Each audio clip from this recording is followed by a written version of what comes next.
If it's, oh yeah, so in the top left, it says there's a live on YouTube button, and then I'm gonna make you host, Kuntaro. Okay. And so you can either pause it when you go on break at 1, or I would just leave it running and just turn your audio and video off. So it's just one long video for the morning session. Yeah. Okay, great. And then I guess Great. before the review ends this afternoon, you can click that live on YouTube button, and then there's a stop stream or like end stream button. Hold on. Live. I don't see live on the YouTube button here.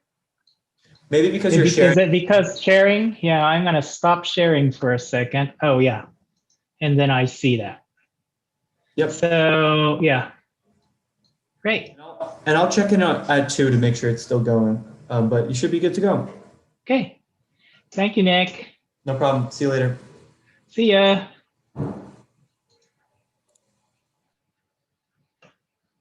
And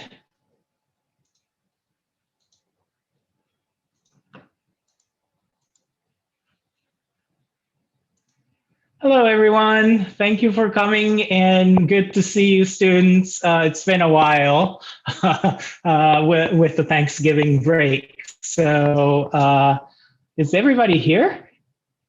I'm slightly juggling a couple things, so looks like everyone is here. Good to see you. And the critics. I will introduce the critics in a minute. Pablo's here. Good to see you. Hey, how are you, Kuntaro? Kevin, good morning. Can you hear me and see okay? Yeah, everything's good. Okay, good. Okay. So are we ready? Okay.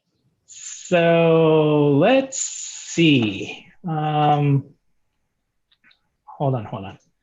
God, technology, I need to share the screen and all that stuff. So let me do that. And so I'm gonna stop my video just to make sure we have a good connectivity here. Dan's here, great. So good morning, everyone.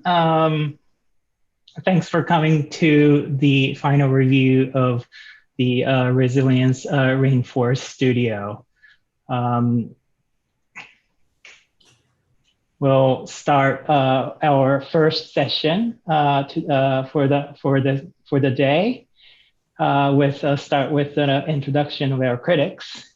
First and foremost, we have our guest critic of the day from afar, but not so far, I guess. Pablo Moyano, assistant professor at Wash U. Nice to have you here. Pablo studied architecture at University of Buenos Aires and architecture and urban design at Wash U. His teaching and research focus on the performative aspect of concrete, exploring concrete as a sustainable building material for innovative building applications at the multiple scales. And one of the most impressive things, he's done many things, but it was Pablo was the faculty design lead for Wash U's entry for the 2017 Solar Decathlon. And they actually did a precast house with obviously the PCI Foundation support. And the project received second place in the competition's architecture context. So welcome, Pablo. Thanks for being with us. Good morning, everybody. Thank you, and good to see everybody. I'm looking forward for the review. Great. Next up is Brooke Morris. Students all know Brooke already. Brooke is the principal of Priscilla Design and a landscape architect specializing in stormwater management. She is a hybrid designer with expertise in both engineering and landscape architecture. She has both degrees, bridging the gap between the quantitative and qualitative in the rapidly evolving field. She helped us set the water management goals for the project and introduced us to both the basic of stormwater management and landscape design. Welcome, Brooke. It's good to see you again. Good to see you too. Great. Next up is Dan Eckenrode. He is the executive director of PCI Gulf South. PCI stands for Precast Pre-Stressed Concrete Institute. Dan is an industry veteran and is our link to the industry allies. This semester, Dan did a wonderful job introducing us to the basics on precast retaining walls and permeable paving system. Good to have you, Dan. Thanks for coming. Yep, thank you. Good morning, everyone. And for Scott, I don't know where Scott is. Scott, are you here? Oh, we'll skip Scott then. Everybody knows Scott. And last but not least, John Klingman, Professor Emeritus of our school. John has long been interested in the issue of water infrastructure in relation to architecture. He was part of the post-Katrina International Dutch Dialogue initiatives, culminating in the Great New Orleans Urban Water Plan of 2013, one of the key readings in our studio. And he's been doing this kind of infrastructure type research studio for a long time. And he's actually already explored the site, the Lafitte Greenway site in his upper level studios in 2007. So welcome, John. Thanks for returning as a guest. We really appreciate your thoughts. Thank you, Gunter. I'm looking forward to everybody's comments and seeing the work. Great. All right. So I prepared a quick presentation today just to get everybody on the same page.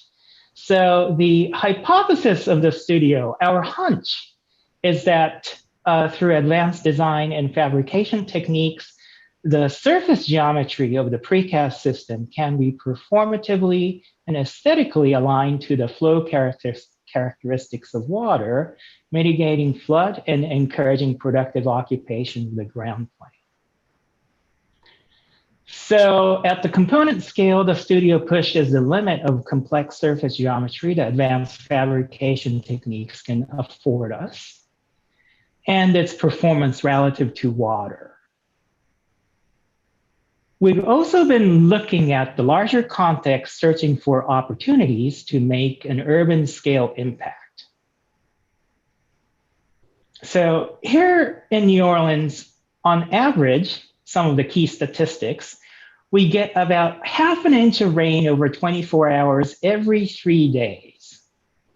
You see that over here, 115 days of rain on average, 0.55 inches of rain. That's in over 24 hours.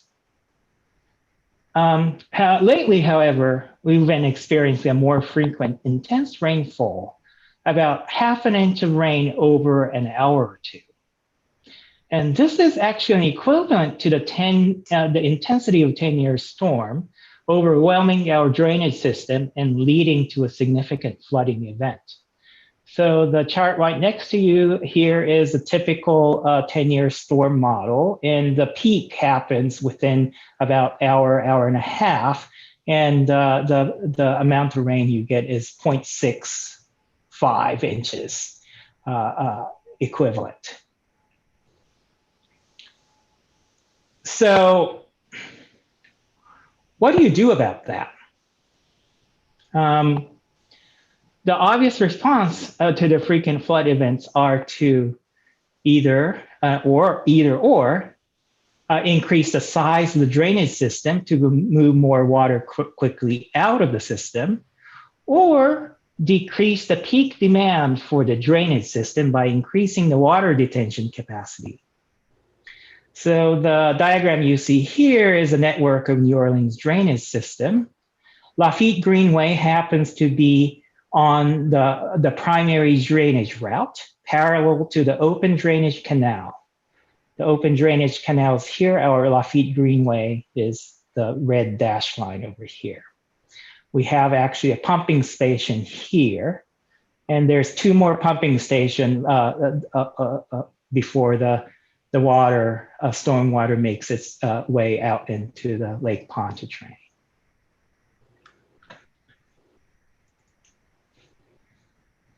So the studio took the latter approach with the help of our stormwater management expert, Brooke Morse. We looked at the impact of diverting high flow stormwater from St. Louis Drainage Canal. It's over here. That's the pump station number 2. And detaining it in the northern 1/3 of the Lafitte Greenway by controlled flooding. This is our site, so to speak, of intervention. The SWIM model, the stormwater management model that Brooke has access to, it's I think a city's property that has all the amazing information about the stormwater drainage system, and you can simulate the rain, the storm events. Analysis confirms a significant reduction of flooding upstream in the CBD and Lower Garden District if we take this approach. So based on analysis, approximately 450,000 cubic feet of stormwater needs to be diverted and detained to have an impact. And this is an equivalent of 1 foot excavation across the site, because our site happens to be exactly around 450,000 square foot. And as an example, with the cut and fill strategy, it translates to roughly 3 foot excavation, 1/3 of the site, and 1.5 foot fill, 2/3 of the site. Note that the water table is high here at around 4'6" below grade, and the soil is highly impervious. And a little bit about the forebay. Forebay is an infrastructure for controlled flooding to release the water slowly and evenly to mitigate erosion, improve water quality, and to promote productive use of site. Forebay is responsible for 25% of the detention capacity, approximately 12,500 cubic foot. It is connected to the canal at 4'6" below grade, and the water in the forebay will rise simultaneously with the water level of the canal. The bottom of the forebay is at 7'6" below grade, allowing minimum of 3 foot of groundwater coverage year round.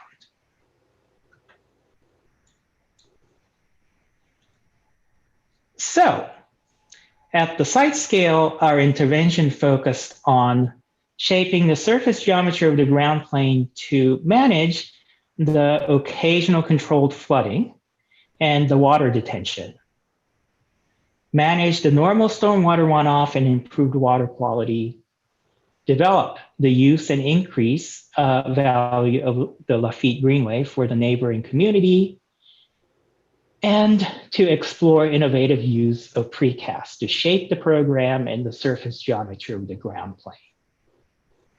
You will see students' proposals searching for a creative resistance between the quantitative and the qualitative.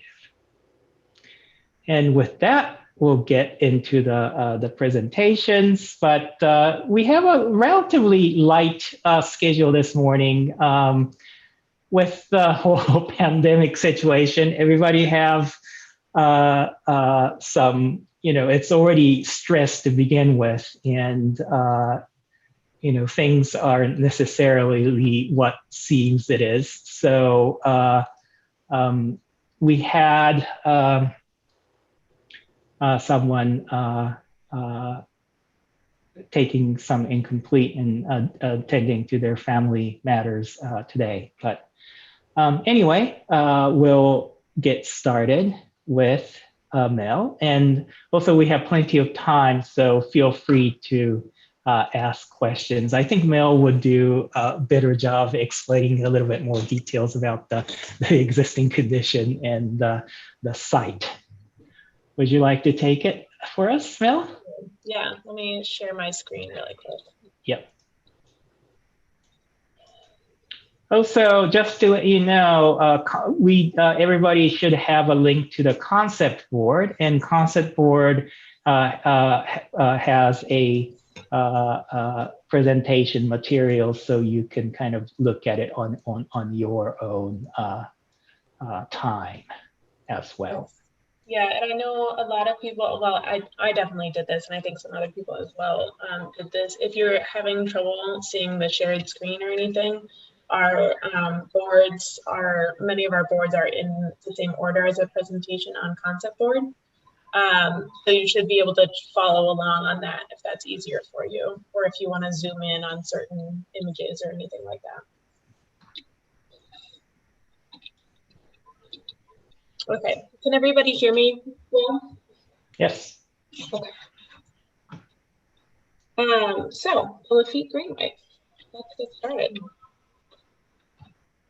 So initially we all started with site analysis, and I started sort of looking at the makeup of the area, specifically building use, where the commercial versus residential areas and other building uses like community use and existing green areas. Also demographics in terms of population, ages, but also income levels, household sizes, household makeup, things like that.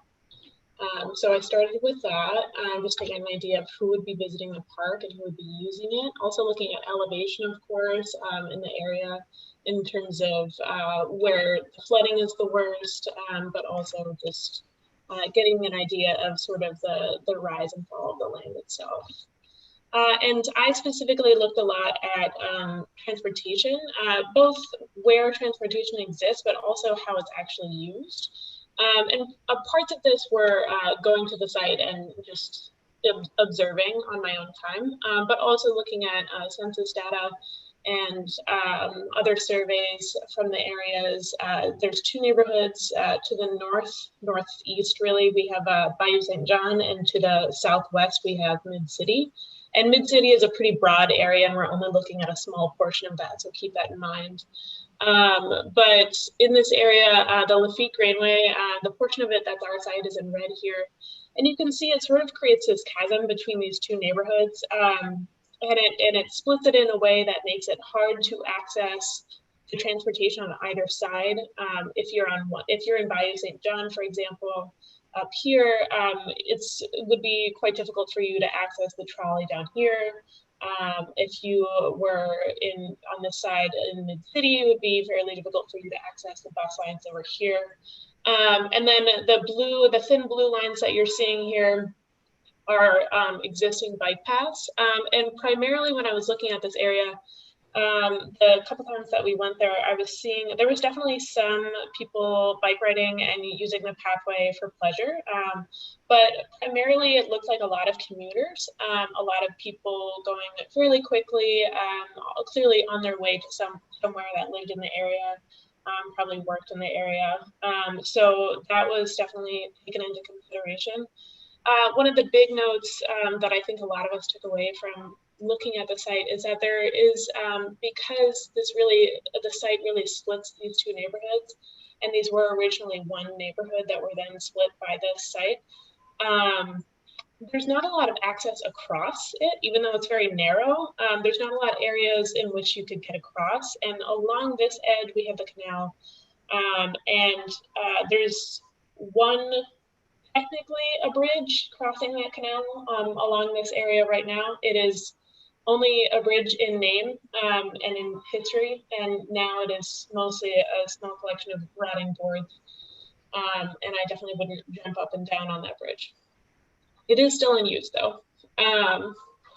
So part of what I was looking at was creating some transverse access across the greenway to these two neighborhoods, while still keeping it fairly low traffic.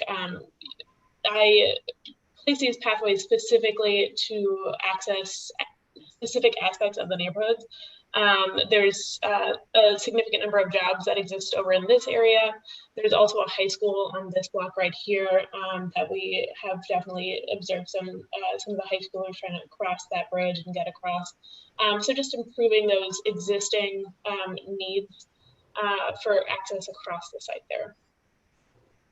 So here's a quick diagram of my proposed program for the site. And I was looking primarily, we'll see some more about this later, but I was looking primarily at the ideas of public versus private and how that relates to both traffic and sound.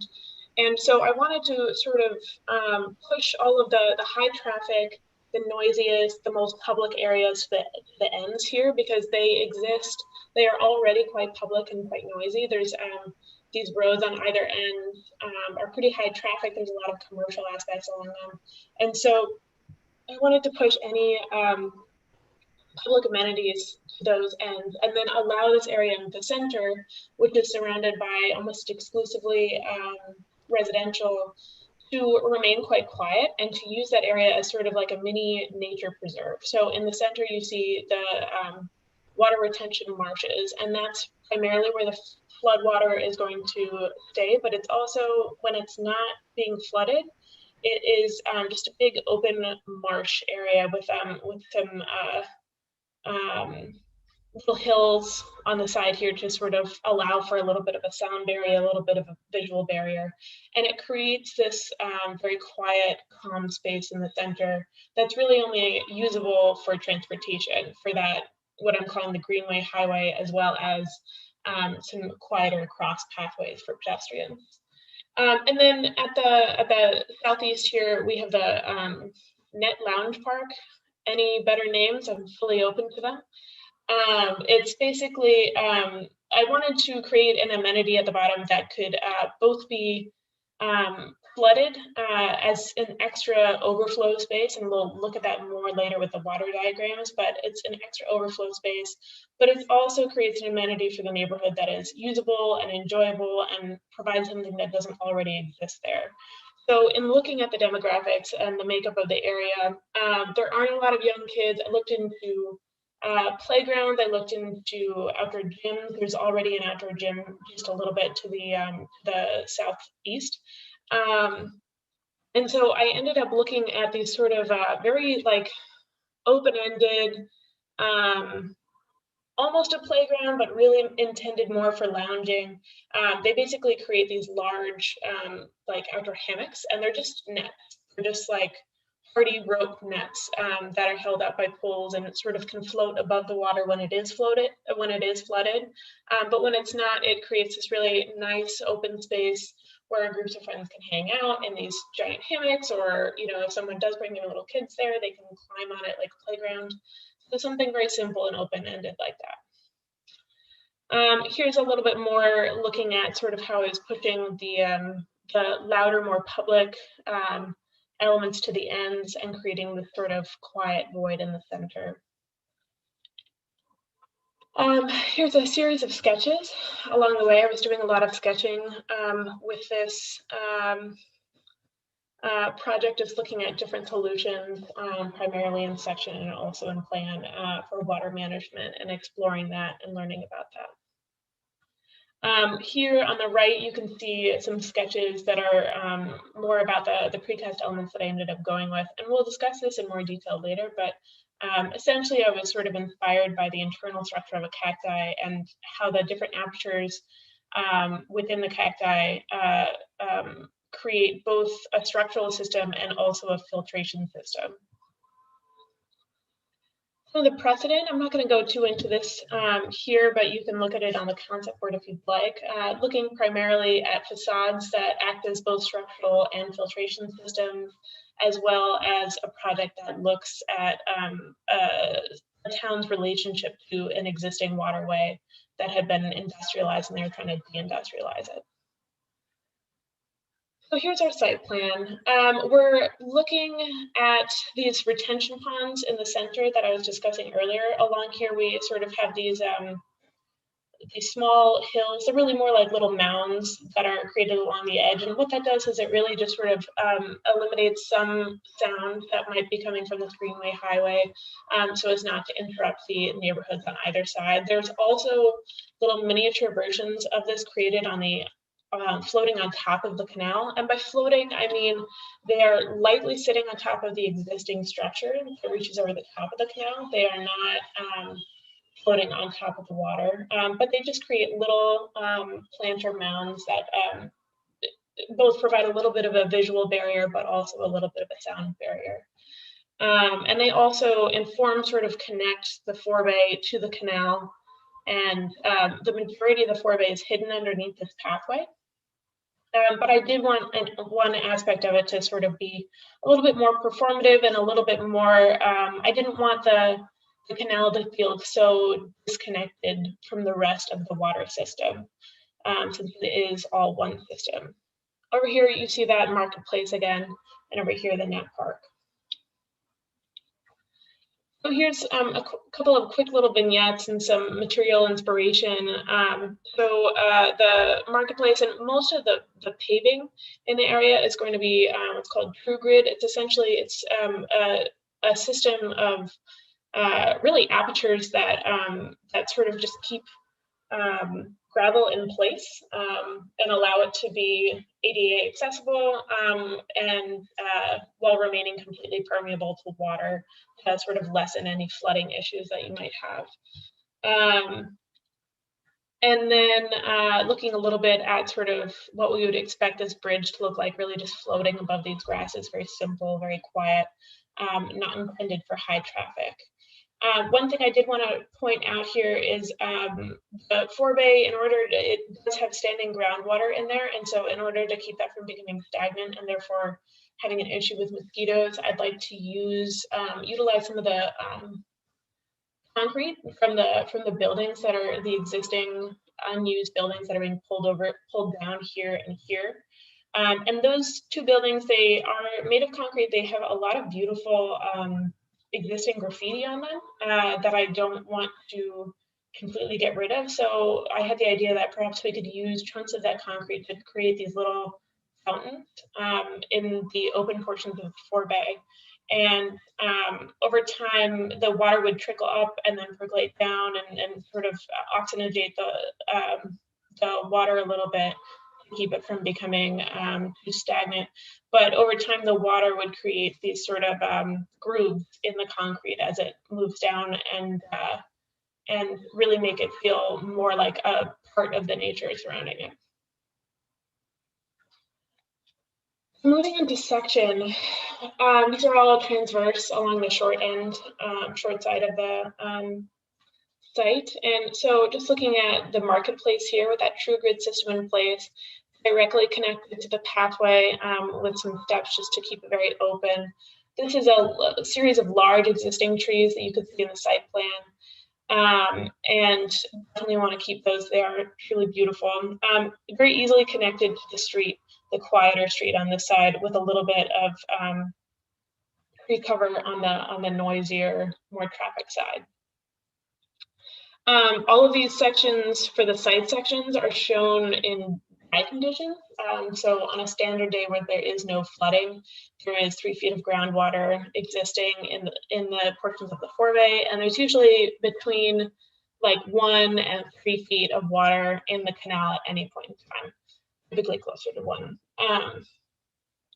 You can also see as we sort of start to move towards the retention ponds, there's a little bit of an allowance for marshier landscape as it starts to sink down. And in allowing for that, while it's not going to be an actual marsh like the retention ponds are going to be, it's likely to not be super habitable. So I'm keeping the majority of the habitable spaces on top of these mounds. And having this pathway that connects to the marketplace. One thing I did that I forgot to mention above, while there is this Greenway Highway along here for the commuters, there is also a secondary pathway that allows for quieter, more meandering exploration of the space along the edge of the retention ponds here. So there is an allowance for to interact with the space in a more park-like manner rather than a throughway. I did go in and explore a little bit the ground conditions at some of these spots, just considering drainage and whatnot. One thing I wanted to point out was the pathways that go across the site for the residents. The intent is to use storm drains and gravel to sort of allow for some drainage from the street into the retention marshes, because the street does get flooded pretty regularly, and I don't want to add to that with my the mound system that I created. And here's another portion of this, and we'll see this in the water plan, but there's also to work with that street drainage that I was just talking about. There's also a couple of rain gardens here that also bring in water from the street using storm drains. And then here is that pathway along the edge, the quieter pedestrian pathway. One thing I also wanted to point out is that you can see here, we'll go into this with the precast a little bit more, but you can see here that some portions of the precast element are intended to allow water to go through, and then some portions are apertures that only allow for plantings. They don't go all the way through the element. You can also see that floating planter idea over here sitting on top of the existing structure of the canal. So here is the flood management and a little drainage plan.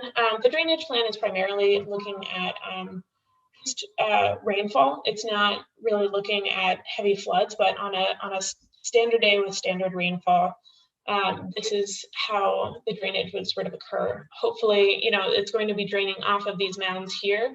But then the intent with using the storm drains along this street edge here is that any water that comes off these mounds, and hopefully more than that, can then drain back into these rain gardens here and here, and or back into the marshes using the storm drains here and here underneath those pathways.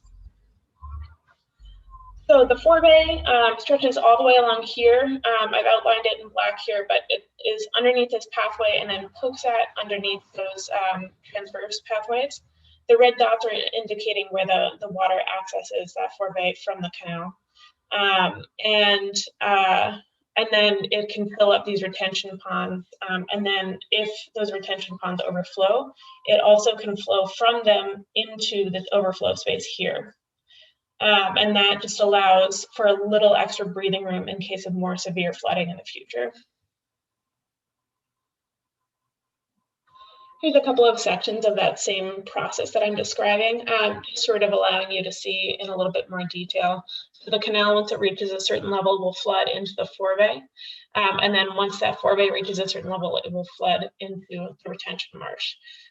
Whether or not that's through the precast element here or in the areas where it's poking out into the retention marsh a little bit, and this is where one of those fountains would be, it'll flood over this wall and into that space. And then this is how it would flood the overflow pond. So this is a little bit more detail into looking at the internal structure of the cacti, which you can see in detail up here on the right. And it is a really fascinating structure. It uses sort of the weaving technique, and then within those woven elements has these openings, these apertures that allow for the infiltration of water and the retention of water. And it also, well, you know, it makes it very lightweight and makes it need very little water to maintain its strength. And so looking at a couple different aspects of what that type of structure does is how I started to create these different elements. So the retention walls are very simple, and I wanted them to be very simple, but I wanted the surface to act as sort of a conduit for water and for growth. So I just created a series of very organic ridges along it, and that's just how it would be cast.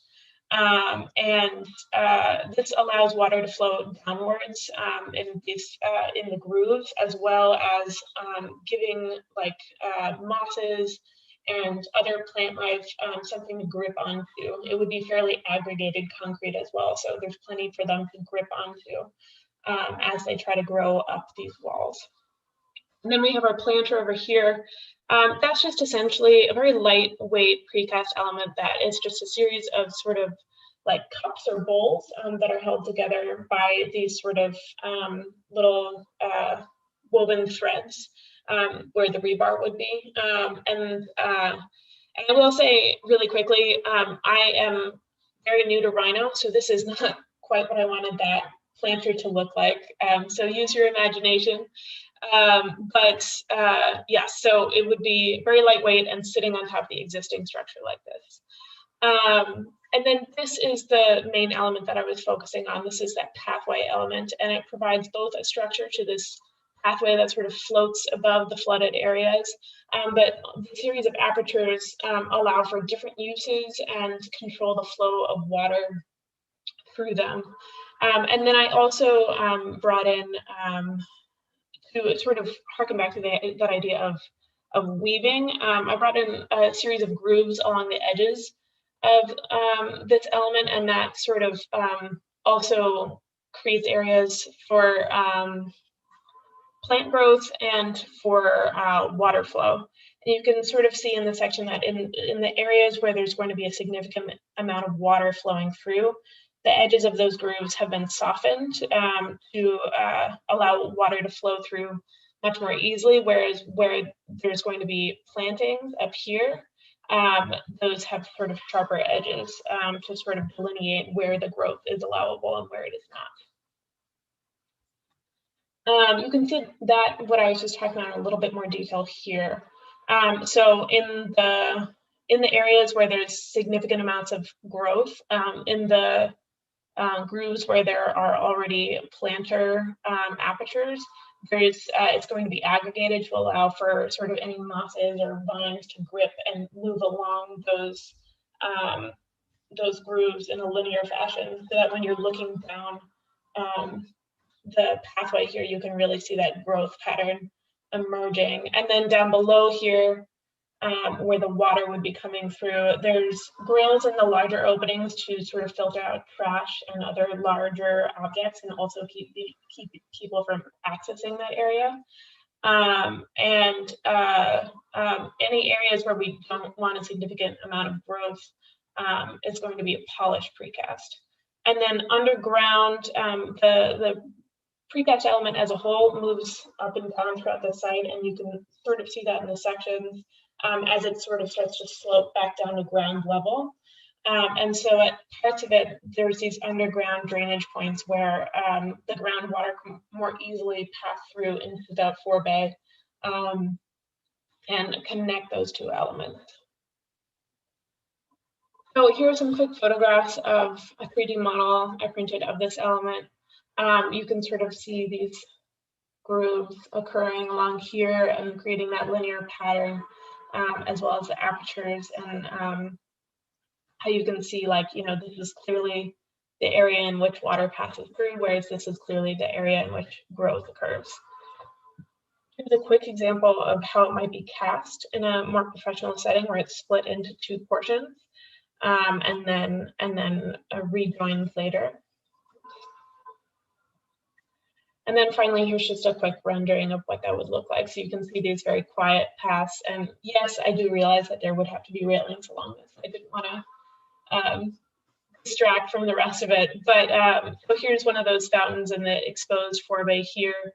And then that wide open marsh and those small hills, and then the meandering pathway. And then the precast path floating above it all over here. Thank you very much.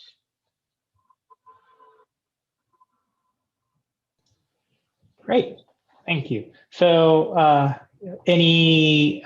let's start with some clarification questions, perhaps including the overall premise of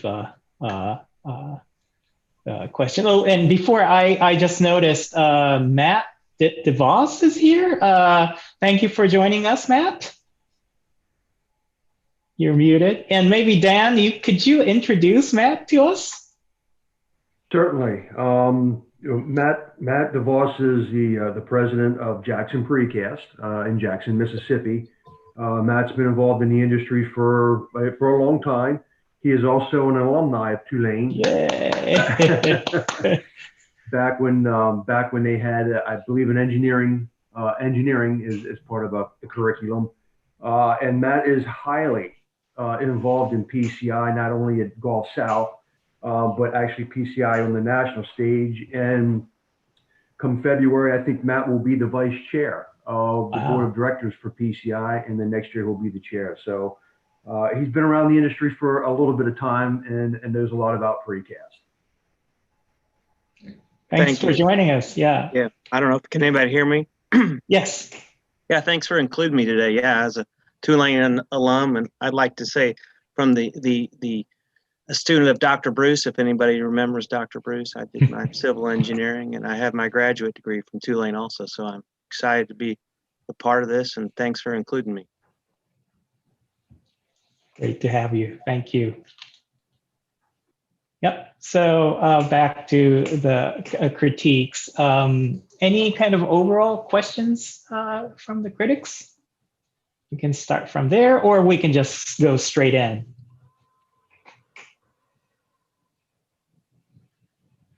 Yeah, I think the presentation is really clear. So it's easy to understand the premises of the project, which seem really viable, and also the way that the water elements and the precast elements are designed. So I think it's a really good place to start. I'm curious about issues of repetition, because repetition seems so important and typical in precast, or variation within repetition. And it looks from the rendering that's up on the screen right now as though this element is kind of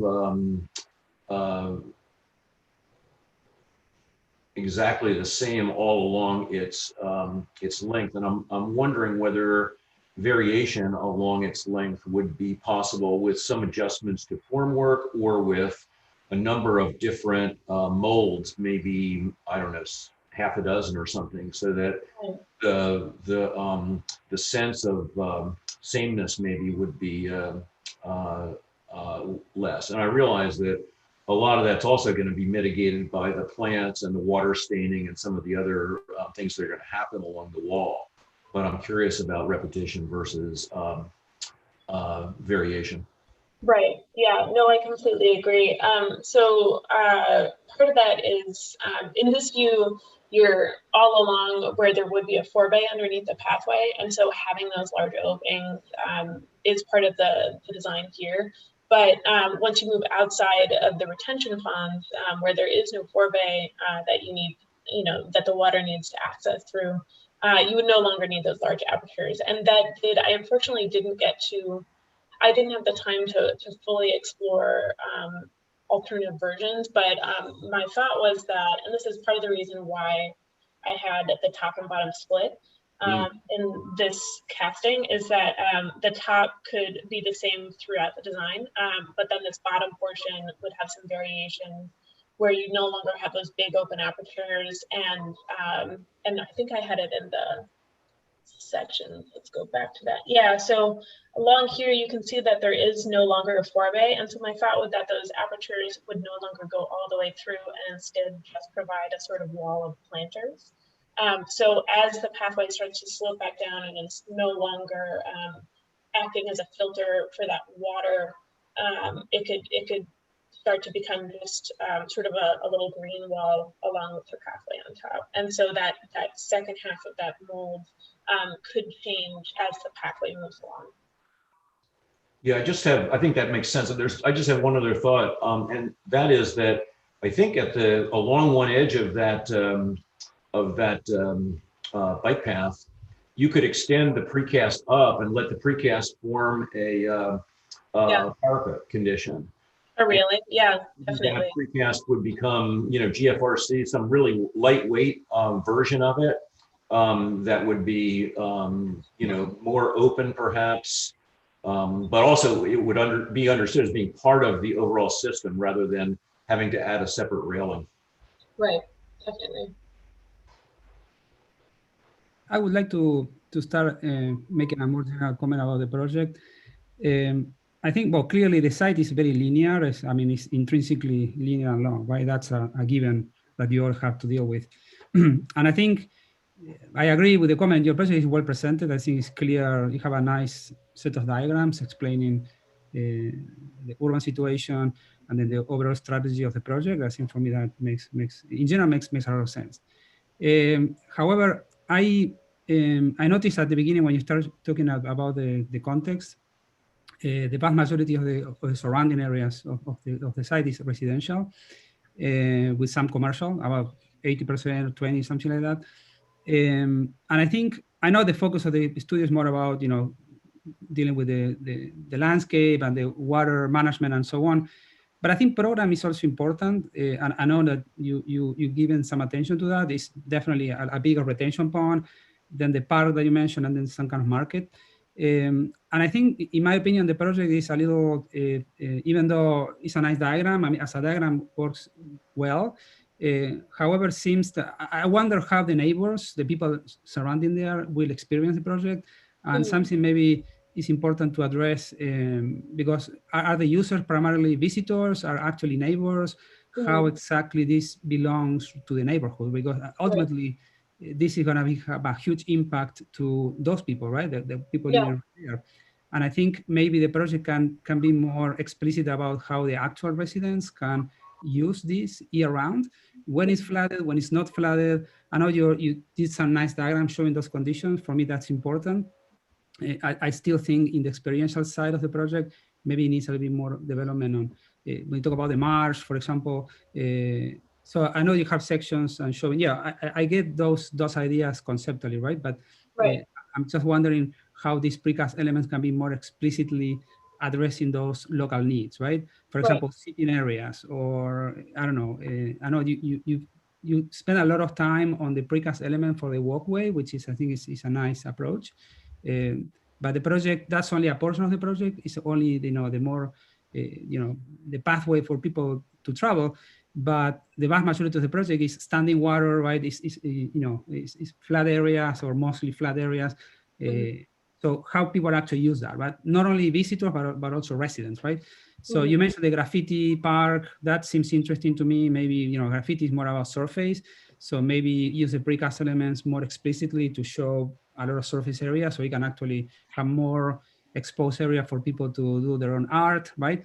So I know you focus a lot of time, you spend a lot of time on this precast element, which I think is nice, but I think I would give a more overall approach, and maybe showing glimpses of the graffiti portion, the market portion, how those aspects of the project are addressed.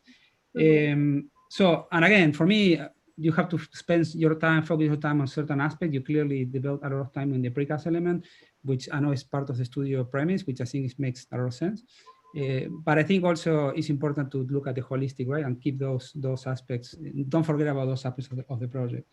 In terms of the actual precast piece that you design, I think it's I like the idea of the permeable, right? That's also a suggestion. You talk about a lot of concrete, right? But maybe more specific about the concrete. You show early on some precedents, like the Italian pavilion, right? With the, photocatalytic, also the Dirosco video in Broad Museum in LA, that's GFRC. But the concrete has, as you probably know, a lot of, today has a lot more applications, in more type. For example, permeable concrete makes a lot of sense to me in your proposal. So it's not just regular concrete, it's concrete that actually let the water to go through. So you do that with, same size aggregates. So that way you have, on purpose, you have, air voids that are connected so the water can travel through. So that to me would make a lot of sense in your precast pieces, right? So you can actually have, even, this is maybe more complex, but different layers of concrete with different layers of permeability. So you can actually create a very specific permeable rate for those pieces. So some of them may be very permeable, some of them may be less permeable. So you can go even deeper, right? Designing those pieces very specifically. I think there's a lot of potential there for you to, very fascinating too, right? To explore in more detail. You use the cacti as a kind of precedent. I think it's great. but also, and it makes sense, right? The cacti is a very, hollow surface, absorbs water. However, cacti is a more dry environment. This is kind of the opposite. So I wonder if maybe looking at also other like lily plants, something more related to New Orleans or that kind of landscape and environment that is more subtropical. I don't know exactly what weather, what climate zone you are, but maybe that plants that are more dealing with more water flow, maybe an additional thing you can look at in order to inform your project. And lastly, I want to make one comment about the piece that you designed. I like the piece. I think it's very interesting, very permeable. Can you put it on the screen? Yeah. One thing that about the piece, again, this is a bit more technical, but there's a huge cantilever, right?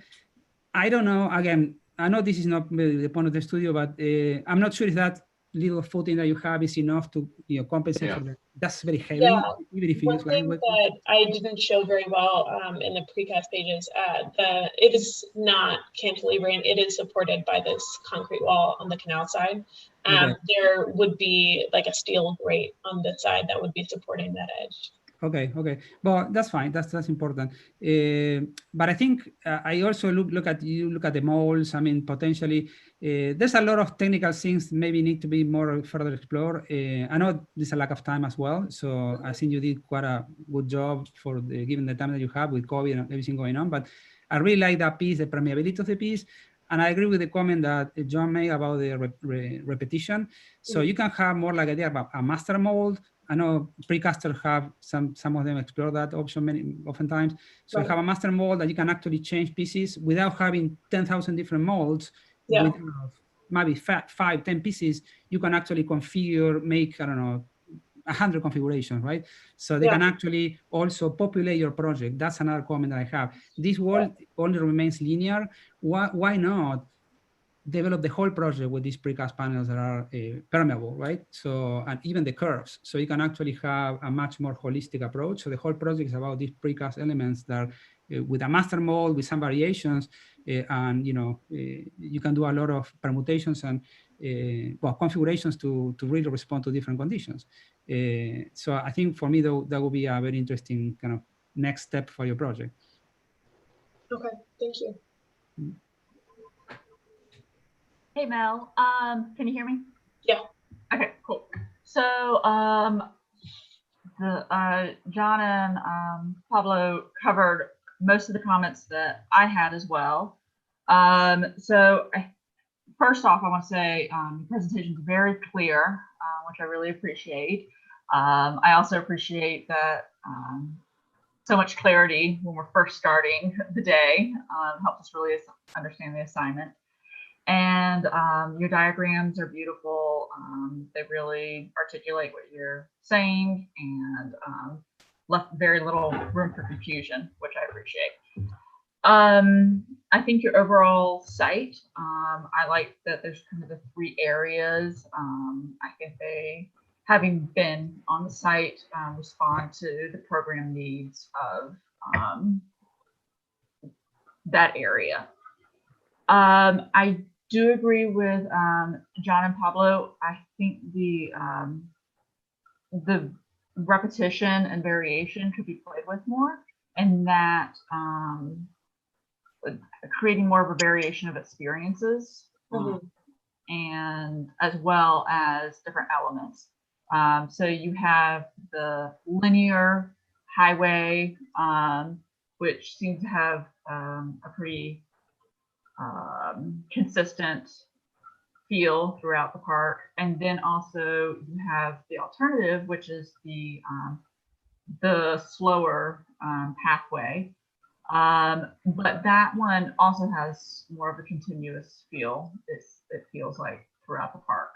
Okay. So if there was different ways, and I understand like a linear park, it tends to get continuous. Right, like smaller programmatic elements along those pathways. Is that sort of what you mean? Yeah, or variations in the materials, or plantings. For example, maybe a shadier grove that opens into it kind of some more reveals, and it's when you come from like a shady grove to like an expansive view. Okay. Also, the cactus inspiration, it felt like it doesn't feel culturally relevant to New Orleans. So though it's a strong patterning that you consistently use, it would, I think, invoke more of the imagination, more excitement if it was more relevant to this area. Okay. And I also, when I looked at your sections and that cantilever, I am not a structural engineer, so this very comes from a layman's perspective. It made me wonder if that was feasible, especially when you talk about how the mold is the two separate molds. I understand that you did that for a for the mold variations. However, structurally breaking it at that point seems yeah, like the whether or not the top portion would be connected to the bottom portion. right. Yeah. Yeah. I was wondering about that myself. I didn't really get a chance to fully explore that, other than to say, that connection can be strengthened by obviously rebar and that sort of thing. But yeah, definitely. I think part of that is that it would be because that angle is like this, and then the pathway is sitting on top of it like this. Can you see my hand? Mm-hmm. And then on this side, you have the steel attached to the canal wall. My thought was that even if it shouldn't be bending at this moment because there's something holding it up on this side. So it could essentially just sort of sit on top of those two sides, the wall on this side and then the canal on this side. Hopefully that would work, yeah. But I would definitely like to explore that more. Yeah, when you mentioned the steel support, that definitely was more reassuring. Yeah, I was supposed to put them into this rendering, and I not everything makes it in every time. However, it is Sewage and Water Board would probably never allow you to support on top of their canal structure. Yeah. Like maybe the planters that are along the cross beams, that I can see being allowed, but whoever designed the canal and the piers for the canal, they probably don't want such a large additional weight. Yeah, and I know from my own experience, when you're working with an existing structure, you don't want to assume that you have the best existing structure to begin with. So I agree that would probably not be the end result. But I also like that as much as I'm struggling with the cantilever, I appreciate the cantilever because it's probably going to be hard to do any pile drillings right next to the existing structure. So I'm also going to say I don't know anything about structures, so this would be much more. I would like for somebody who knows more about structures and the loading capacity of precast to speak to that. But as a layman looking at it, it makes me question. Well, I could help with that a little bit. The whole thing would be on pilings. There's no question about that. And then the more horizontal part could be done with a very lightweight concrete, precast concrete, and it could also have longitudinal holes in it that would further reduce the weight. It could almost be like a web rather than a solid mass of concrete the way it's shown right now. So I kind of think the way you've thought that maybe it would be two pieces might have to do with the different types of precast concrete that could be used. The horizontal deck could be very, very lightweight concrete, or even a kind of web or mesh. And then the more vertical would also be more substantially structural. And they would be connected with weld plates that would be embedded in the precast. And then maybe those weld plates would be another opportunity for a kind of ornament.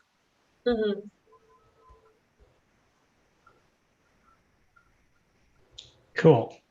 All right. So we've been talking for quite some time now, so we need to wrap up. But anybody wants to have a few final words, Dan?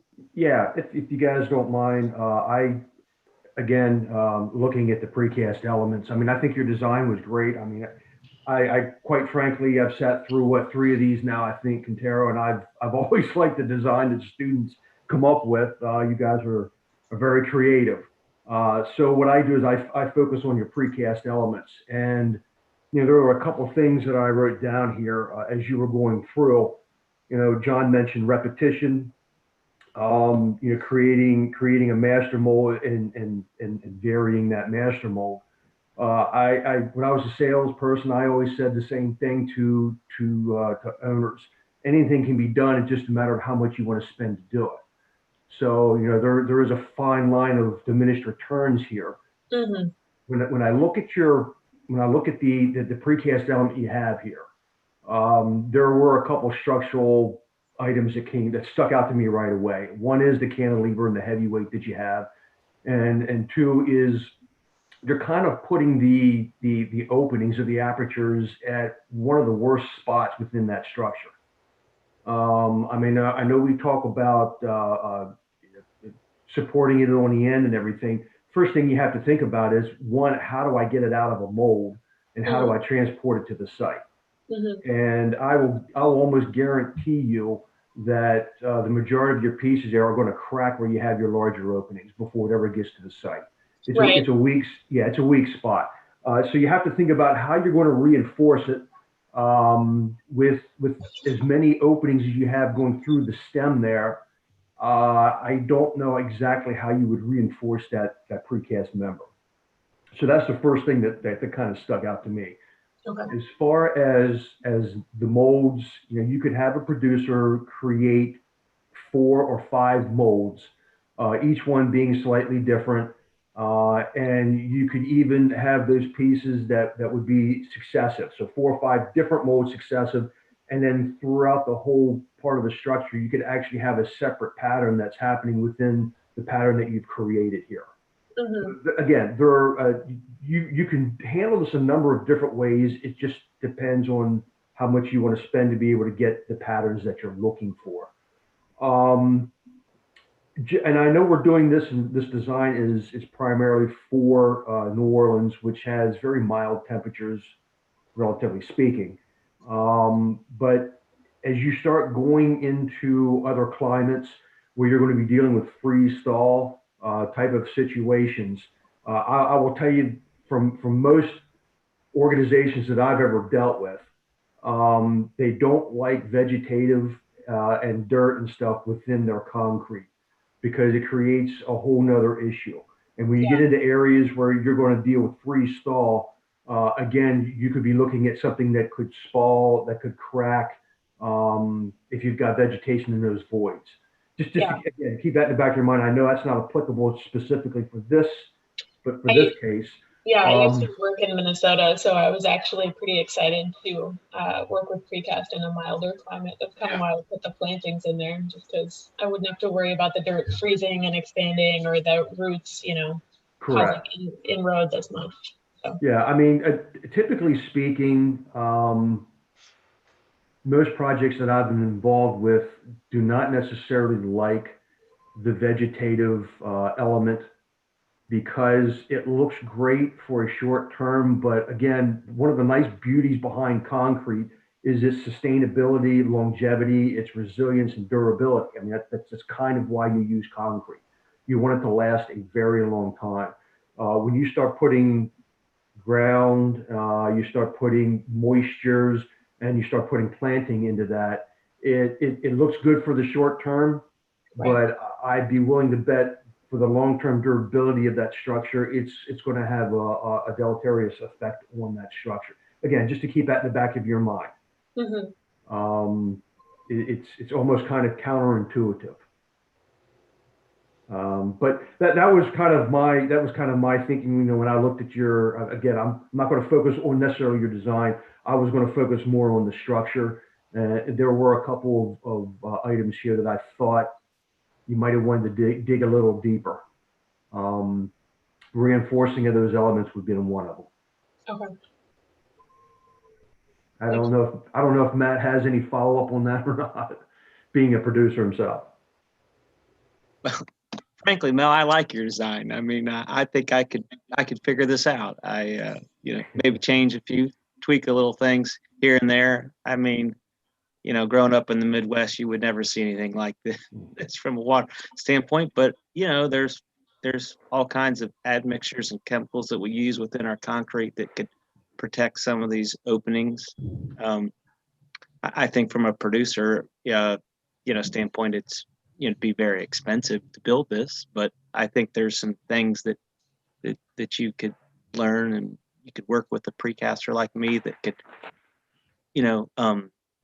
I guess with the form work that could give you something I think that you'd ultimately want to see, but maybe different ways to see it. Right. I see like your polished precast, and then I see your aggregate exposed. There's ways of trying to give you the same look that are efficient within concrete that may not be as expensive. There's things that we do with chemicals now with different levels of retarder that you could put in the mold at one time, and it etches it a little bit different as opposed to just going with a polish and a different aggregate. Those are the more complex, obviously, the more cost. Dan and I focus on cost because in the industry that we're in, that's the first thing that everyone wants to talk about. We can build fancy structures, but we're right away, Dan, we think about cost, right? Yeah, we do. As far as the cantilever, I think they've kind of talked about a lot of that, but I think there's ways around that. There's things that we do with precast that you can create sort of a rib design on the backside of some of these that may not be seen to the eye, but supports the structure a little bit more. But there's definitely some ideas that could be looked at from that standpoint. But yeah, I mean, exciting to see precast like this. It would be a neat project if it came in through our plan. Okay. Thank you.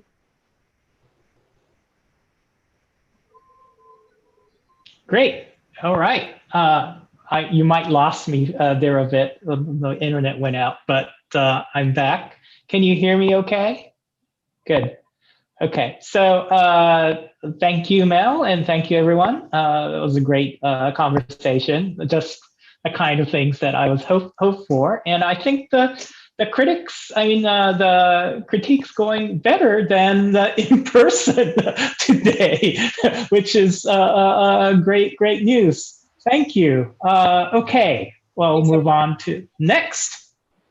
Sam, could you take us? Let me see, I make sure it's shareable. Yes.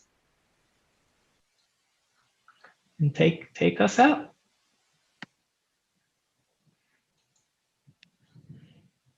Can you see it?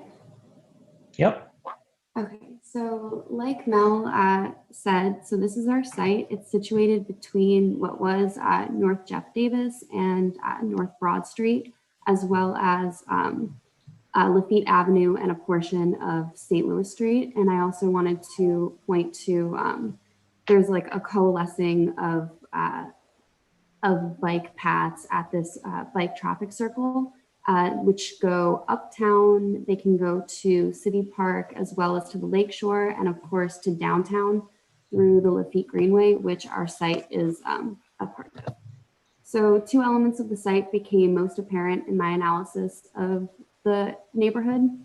So the first is the severe flooding that happens just to the south of the site as a result of the Gentilly Ridge and the Old Bayou St. John floodplain, and the sheer amount of circulation in the area, which is most notable in these transportation nodes that were identified in the Lafitte Greenway Master Plan.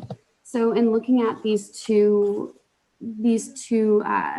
conditions side by side, the question became, I should also note that this area is largely being addressed already in a project with subsurface pipes. So how can this site simultaneously take the pressure off of this neighborhood flooding, as well as provide an elevated bike path and pedestrian walkway to promote circulation during flooding. So one of the things that happens when I look at these two maps is that a lot of the paths that are inhibited because of this flooding are bike related. So people that are commuting to downtown don't necessarily have a direct route in times of intense flooding of the 100-year storm. So in thinking about the site formally, I started thinking in terms of cut and fill, using that existing pedestrian footbridge as the cross-sectional access. So essentially dividing the site into two and then pinching at that point, looking at it in terms of a cut portion and a fill portion. So the site is broken into 6 zones arranged in a gradient from hardscape to softscape, emanating from that existing pinch of the site. To ensure the bike path is unaffected by that flooding and commuters still have their direct access to downtown, it is elevated and relocated to on top of the canal. The canal subsequently becomes the armature of the site's infrastructure and is the only 100% hardscape zone within the site and is a direct route for commuters. So how do you get from point A to point B as quickly as possible without giving people that are trying to commute downtown a harder time than they have to have? The forebay and occupiable detention basin are immediately on the other side of that pinch right here and moving outward. So they're effectively the structured transition between that hardscape zone of the canal and the more softer scape zones of the opposite side of the site. Each terrace moving away from the forebay becomes more permeable while retaining the structured nature of that zone set up in the initial zones of the site and the cut portion of that diagram. And you can also see how that detention basin would take on increasing amounts of water as the forebay overfills and starts to occupy those different terraces. So, and you can also see it in section of the most storm surge and just the absolute most that the site can retain. The sculpted mound is the primary fill portion of the site and is bisected by the cross-sectional connection that reestablishes and reinforces the existing pedestrian footbridge. So I don't want to take away that connection point between as an interstitial moment between the neighborhood. And so there would be some sort of staircase upward and then through the mound, which also connects to the bike path in the commuter lane. So there's also, whereas the bike path is that fast-paced commuter lane, the pedestrian pathway is set aside to emphasize a more leisurely and site-encompassing experience. So you can see that as it goes from one side of the site to the other, which is separated from that bike path. This zone is a ribbon of texture moving longitudinally along the site and contains these moments of secondary twist within the site. And it provides 2 different types of conditions where there's either this textured immersion that you can see in the rendering of being fully surrounded by that zone of texture, whereas there's these moments like you can see in the plan of delineated contrast between zones, like you can see the zone immediately to the left, which is the forested marsh, and the zone to the right, which is the occupiable detention basin. And I should mention, the pedestrian pathway is raised. So essentially everything here is floodable and it doesn't inhibit the way that people can move from one side of the site to the other. The forested marsh is, they're the areas in like the farthest from that pinch and are the most organic and wild in that language of moving from the most hardscape at that point outward to the more organic and wild plantings of the farthest reaches of that area. This area is also able to exist in semi-submergent conditions, allowing it to be the final way that the site can take on water. And you can see how it would be in a rainy condition. You can see that the occupiable detention area is already starting to approach grade, and this zone is starting to take on the overflow water from some of the other areas. In terms of water management, the goal after the last review for our site design became what is the most radical amount of water that can be temporarily retained on site. So by incorporating the forebay into the occupiable detention basin, the basin becomes an extension of that system. So as that fills up terrace by terrace, it would then fill into the bioswale, which can overspill into that forested marsh region. So you can see in normal conditions in the top section how you can occupy that basin, and there's also a terrace for people to occupy, as well as the pedestrian bridge, whereas the pedestrian pathway, my bad. But in times of extreme storm surge, the occupiable detention basin is filled, as well as the bioswale is overspilling into that forested area. So these two diagrams show two different types of interaction with water on the site. So the first is rainfall. So the concern here is drainage. So how do we get water off of the higher areas into the larger systems at work within the site? So there's these secondary channels that carve into the surface of the mound and lead water back to the bioswale, as well as with the forested marsh, ending with water being returned to the forebay, as well as an additional channel along this retaining wall that extends the length of the site and returns it again to the forebay.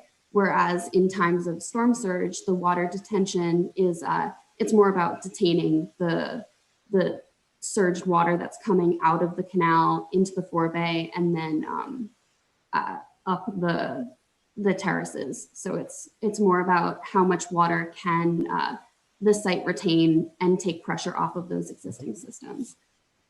So I knew I wanted to pursue a system that stretched the entire longitudinal axis of the site.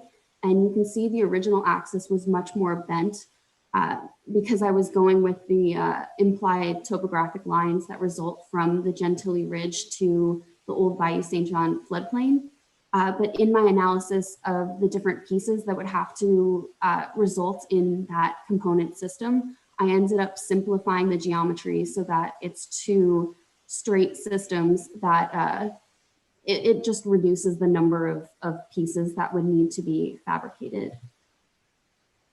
In translating that axis into a precast system, the goal here became to become a retaining wall at that pinched moment and transition back into grade at either end of the site. So it's not just this wall that is moving along the site, like there's different interactions that are allowed throughout the different experiences of the site.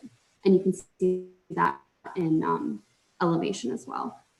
Additionally, I was interested in finding a way structurally to allow for the components to continue this twist slightly beyond the 90 degrees that's typical in a structural retaining wall to emphasize that pinch.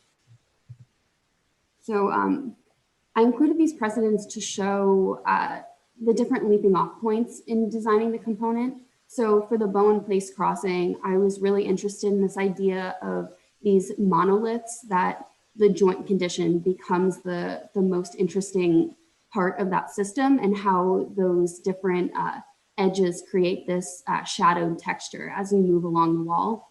Additionally, this small drainage system, it started to make me think about how water is going to fall off of the surface and return back to larger systems.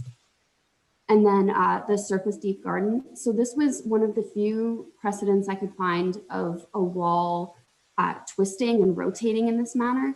So I thought it was really compelling how there's these different types of interactions that are able to happen at different points in the wall, and then how that's encouraged by adding texture, and how that changes from one side to the other, and from one side of the wall to the side with the texture. The component itself is divided into 2 mirrored subunits, each with a pile portion under grade, making the components almost like teeth as they move from one side of the site to the other. And you can see these 3D prints show, so this would be the full, not the full, this is the first 1/3 portion of a unit. And you can see the 2 subunits here and how when next to other units, they create these different types of interactions. And to the right here is one of my first iterations of just trying to start to alter that surface and how I can manipulate how water moves along it. And you can see I ended up moving it more towards the corner. So the joint condition is treated differently between units and subunits. I'm sorry, these are units here delineated by that line. So there's between the subunits, the joint is angled consistently through the above grade portion. So you can see that also in section here. Whereas in the joint condition between components switches from one side to the other, like you can see here, and it results in this intentional gap that serves as both the retaining wall's weak hole, as well as an opportunity for, when I go back to the structured portion, it allows the tied back portion to come through the wall and hold it back through there. So it doesn't have to be added, doesn't have to be retrofitted afterward. So in terms of surface quality, the intention of the alterations to the surface is to guide water along the surface into that channel at the bottom. So the goal of these undulations is to guide water towards that gap, as well as there's a lip at the bottom which catches water that's moving along the surface that isn't captured by the undulations. And I actually have a video of the water moving along the precast. Yeah, so you can see as water moves along, it starts to hit those undulations, starts to kind of angle, and then any water that isn't hit before it is captured by that lip and continues to move towards that corner. Okay, sorry. So, is it not moving? There we go. Whoops. Sorry, it's moving too quickly now.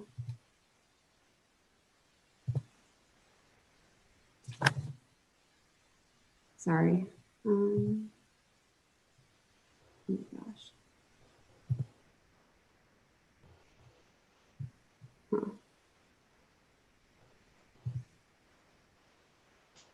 Okay, well, you can see the structure in so I see earth anchors being further below that mound and being tied back to that portion that's coming through that gap.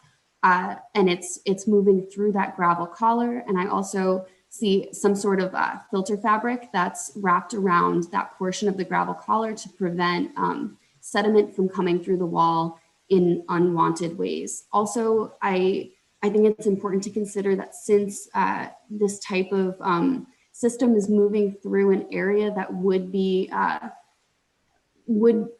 saturated with water at points, it has to be some sort of non-corrosive material, such as galvanized steel or maybe some other coating on top of it. But it's just I did notice that as I was designing it, those two systems being paired together aren't necessarily conducive to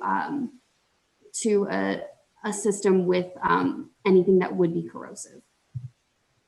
So in terms, I don't know why it keeps going back.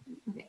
So in terms of casting considerations, because I wasn't physically able to cast, I was interested in addressing some of the milling issues that I was having the last time I cast. So one of the biggest areas of focus was making tooling edits to fix these marks that result from the tool going in a direction that isn't, it's against the grain of those undulations. So by angling it 15 degrees, you can see how it moves much more with the grain. So this is what a rendered version of that that millwork would look like. And I really wanted to focus on the use of different diameter bits to create more of a structured micro undulation on the side of it's basically the front side that would face the occupiable detention basin versus the back side, which is facing the more organic portion. So looking at a more finely grained tooling pattern. So it seamlessly transitions from those marks back into the more smooth parts of the component. Thank you.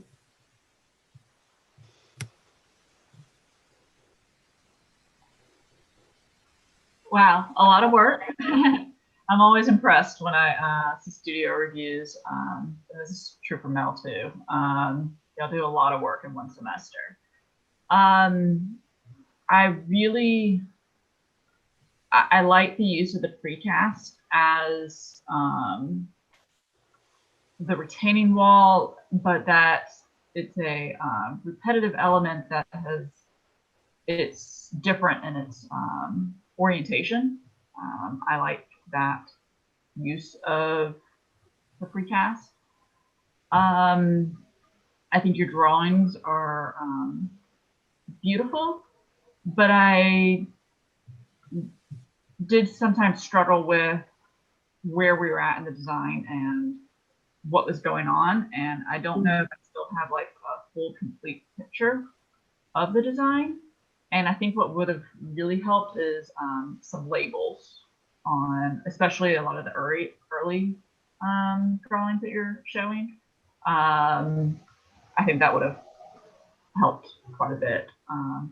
I like some of the stuff that you were talking about at the end with exploring the drill bits, and it shows that you really embrace the materiality and explored how you could use that. And also, you speak really lovely about the design and the design process. So good job there. Yeah, so I'd like to talk a little bit about the precast surface issues. I think that the tooling pattern, I mean, the way that these things would be perceived largely, I think, is not so much the way water runs along them, but rather the way that sunlight strikes them and creates shadows or patterns of light, at least initially. Now, after time, because of the excessive water and the fact that stuff is going to tend to grow on these things, I think probably the water path is going to be marked by difference in coloration of the concrete over time, which may or may not be something that can be anticipated. And it's probably going to also change depending on whether there are trees nearby that provide some shade or drop stuff on the concrete. So I think the tooling pattern is probably an interesting thing to study, but I think ultimately in the life of the wall, it probably is of less important than the way that water and microorganisms and mold and lichens and all kinds of other stuff connect to the concrete, unless the concrete is, you know, kind of power washed every few months or whatever. So I think it's interesting to think about the initial condition or the kind of pure condition of water and concrete, but I think it's also interesting, or maybe even more important, to think about what happens in terms of longevity on a site with a wall.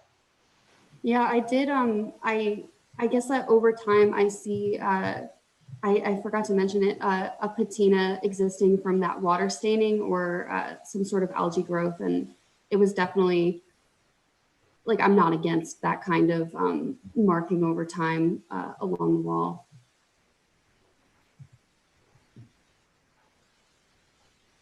I could be wrong as well, but I think, don't they have a self-cleaning concrete? I think there are a mix that exists out there that you know, it will clean itself over time. Again, I don't know how practical that would be in this case. And quite frankly, I do think the idea of having a patina on this over time would actually look pretty neat. I really do. I think that will actually add to this. A couple of things that I picked up here. Again, I like the idea of what you've done with the precast and how you've created your wall. I'll add two things to it. One, if it looks like you're cantilevering your retaining wall, so you're going to have a portion of it, obviously underground and a portion of it out.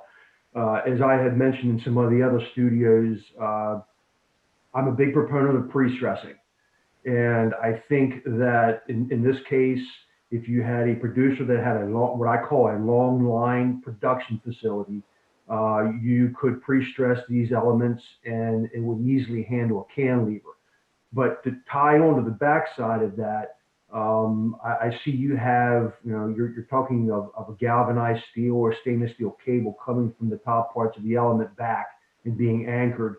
I think, and again, you would have to look at the numbers, I think you could probably put a positive connection on the backside of those panels, and you could use something like a geotextile material and stretch it back in far enough, and then you wouldn't have to worry about metals being in, either galvanizing or making it stainless steel on the backside of that panel. So I think easily you would be able to handle what you're trying to do here by changing up some of either the connections or some of the materials you have attached to that wall. But definitely for me, not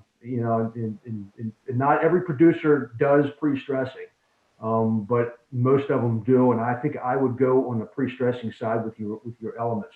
I also put this out. I love your pattern. When I saw the pattern and I got the concept of what you were trying to do with that, yes. And what that would look like in theory, I love the concept. I think it's awesome. In practicality, if it would work as theory, I just think it would be a neat structure, it'd be great to be out there with an umbrella during a rain event, walking along the path and seeing that coming down that element. And I also like what you did with the precast of changing the angles as you would walk down through. I think that was well thought out. So I enjoyed that. I want to make a comment. I know Dan mentioned this self-cleaning concrete. That's actually is the same precedent that you guys showed before, the Italian pavilion. It's actually it's called titanium dioxide. That's what you put into the concrete. That what makes it self-cleaning. It also absorbs some pollutants, so it's very expensive, but it's definitely a fairly new technology that it can be used. But I agree with John. I think for me, it's more interesting to look at the staining as something that is how this is going to age, because inevitably this concrete is going to stay there for a long period of time, especially in this case with a lot of water coming in and out, dry seasons, wet seasons. So that's going to be inevitable. I think you want to take the problem from the root and maybe address that problem by using that problem as a potential for the project. And I think staining is definitely, I would think. There's a project that I would suggest you to look at. It's called the SRZ by Herzog and Demeron. Herzog and Demeron, today they're very well known, but for me, their earlier projects are the best. These are not very well known projects, maybe for you guys, but I have a picture here. I don't know if you can see here. I don't know. I know this is not very high technology, but see this building? So that's actually, it's a small little museum. But see the staining, so the whole project is concrete. It's just a simple roof with a wall, just the water flows, right? So what you see is the permanent staining of the concrete changes all the time because depending on how much rain you have, it's wet, it's dry, and so on. So that's actually something that I would address in your project much more heavily focused on that. And I agree that this pattern that you're using is really more about shade and shadow than actually water drain, because the water, it will drain very quickly, and then it's gonna the problem is what happens after that, right? I know you're addressing that in some of the drawings, but the drainage of that, how you get rid of that, how that actually gets channelized is probably the most important thing of the project, right? To make sure it's efficiently working. Mm-hmm. But I want to make a step back and talk about more the holistic project. I think the idea of this, rotating retaining walls is an interesting idea. I think it's definitely a creative way of using concrete and using, in this case, precast panels. And it's also, I think, it gives you that spatial quality that is hard to get in infrastructural projects. And so it has challenges, of course. We talk about, because you show in your section sometimes this thing going all deep like that. That's very hard to do, right? Especially for a precast, even cast in place. I mean, doing just an excavation like that is super problematic. And I don't think it's feasible in my opinion, but again, this is more, I know it's a project that you wanna, be creative. And I think that the idea is very well taken. Maybe the actual foundation is more, as you show, that tooth kind of idea, that root is just a simple thing. Nobody sees that, nobody cares. But then the tip is the thing that is actually tilting. So that way you can find a way to simplify the system. So it's not so, you can actually literally dig holes on the ground and then with a pile, put just, with a hammer, hydraulic hammer, put this inside. And that's it. I mean, that would be one way to do that. And then you don't need all those anchors and all that stuff that you're using there. Again, that's a more technical side. But I want to, again, make a step back about the project, because I think the idea of the project is extremely simple. I think it address the problem of the hydrology of the site well. I think in that, from engineer standpoint, your project makes a lot of sense, right? You have this pinching point where you cross the street, cross the site, connect the city on both sides, that's fine. And then you have this empty space that works as a basin. For me, okay, engineer standpoint, great, works. Now, my question as a designer is, okay, I look at your renderings, right? How you use that space. When it's flooded, of course it's flooded, that's how it works. But most of the time, I'm assuming this is empty, right? It's dry. And it's a big space, right? It's very wide at one end of the site and gets narrower. So we look at your renderings. So my question, like that, the rendering that they are right on the bottom, right? So look at that, right? It's very empty, right? So for me, that's a very important thing to address, because I'm not convinced about that spatially, that's a nice space to be, at least from your rendering and from your project. So, and I think, again, this is not about criticizing that, because yeah, we can see that, but then how can you make it better, right? To me, again, a similar comment I made to the prior project, you guys have to think about how this is used year round, right? Who is gonna be using this and how is gonna be using this, right? So you show like a people walking, someone standing there or leaning against the wall. But I think you need to be much more aggressive programmatically and really propose something that is really, really intense and really attractive. So people can actually go out there and they wanna go there and hang out. Tailgating, I don't know, I know, and it involves cars, but not necessarily cars, but think about how these twisting walls or rotating walls can actually promote the use of spaces differently for a picnic, for occasional, for skaters to play, for kids to play. So think about all different range of users, right? How can they actually use that space? So then the width of your pathway, that's very, also basin, they're very wide at the end and very narrow at the bottom, at the middle. So those different depths allow for different uses to be going on there. So that's something that I think you need to address that more again, aggressively and more explicitly, how you actually use that space. Because otherwise it becomes an engineering project, right? So this beautiful pattern and all that, okay, yeah, you can see some of that, but the actual use of the space is empty, right? So it's just a walkway that is almost desolated, right? So it's, so I don't know. I know the rendering is one thing you can sell your project with, but I think you need a series of diagrams showing those different depths in plan, how they allow for different uses. And in section, of course, I know you've been working on those sections, but really think about how people can actually use those spaces. For me, that's a key. Otherwise, this project becomes an engineering project. It's gonna end up being done with simple walls, the value engineering, all these patterns that you use. I mean, I'm thinking about more realistically, right? But no, if you make a case, no, hold on, this is a really tilted because they're actually allowing for certain uses. Then you can really promote your project and it could be successfully implemented, right, for the actual site. So for me, that's the main criticism. So the walls are nice. I mean, yeah, there's some technical issues you can resolve, but for me, that's kind of the missing point here is the empty side. What you're not showing right now, I mean, those empty areas in your project, all the flat area, which is right, all that, right, all that. Right now, for me, it's a question mark. Okay, thank you. Yeah, I think that's a great comment. But to me, it's sort of hinted at a way of addressing that is hinted at in the section with the renderings of the vegetation. And one of the things that's so important in New Orleans is shade. And there are a lot of places actually fairly close to the site where there's very little shade. And so I think that if the vegetation were orchestrated in a way that could create gradients of shade, that would also encourage different kinds of activities underneath.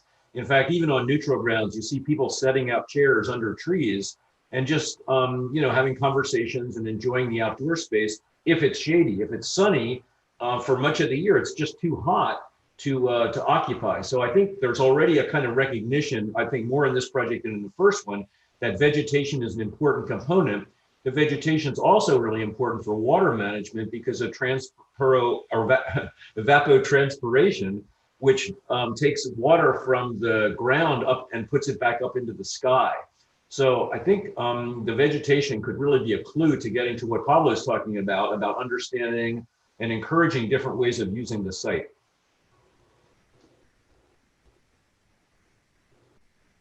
Thank you. You may also look at Gaudí Parkwell, right, in Barcelona. So one of his projects, in that project, I'm looking at your section right now. Let me see if I can notate very quickly. See here, right there in the bottom. No, hold on. Let me. This okay. Now maybe you can see now. So see here, you have those retaining walls kind of leaning over you.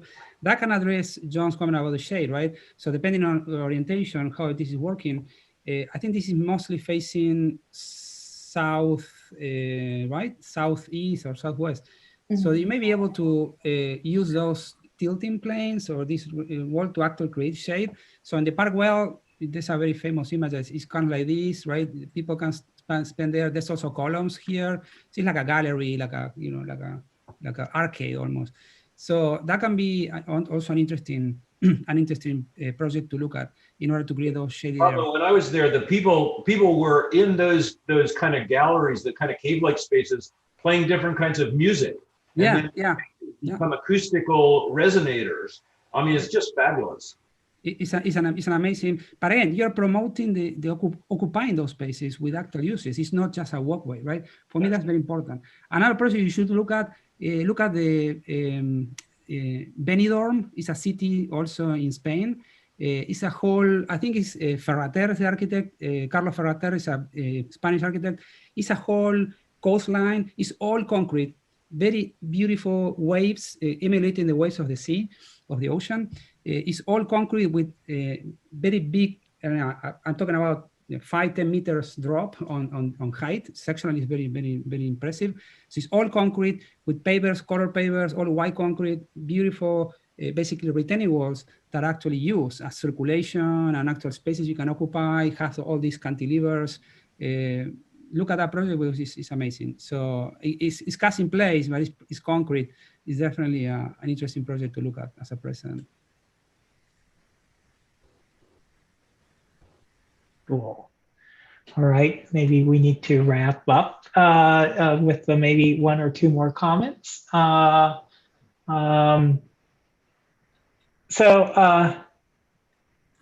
do you have anything? Yeah, well, again, I guess I'm just fascinated by these young minds and what they can come up with.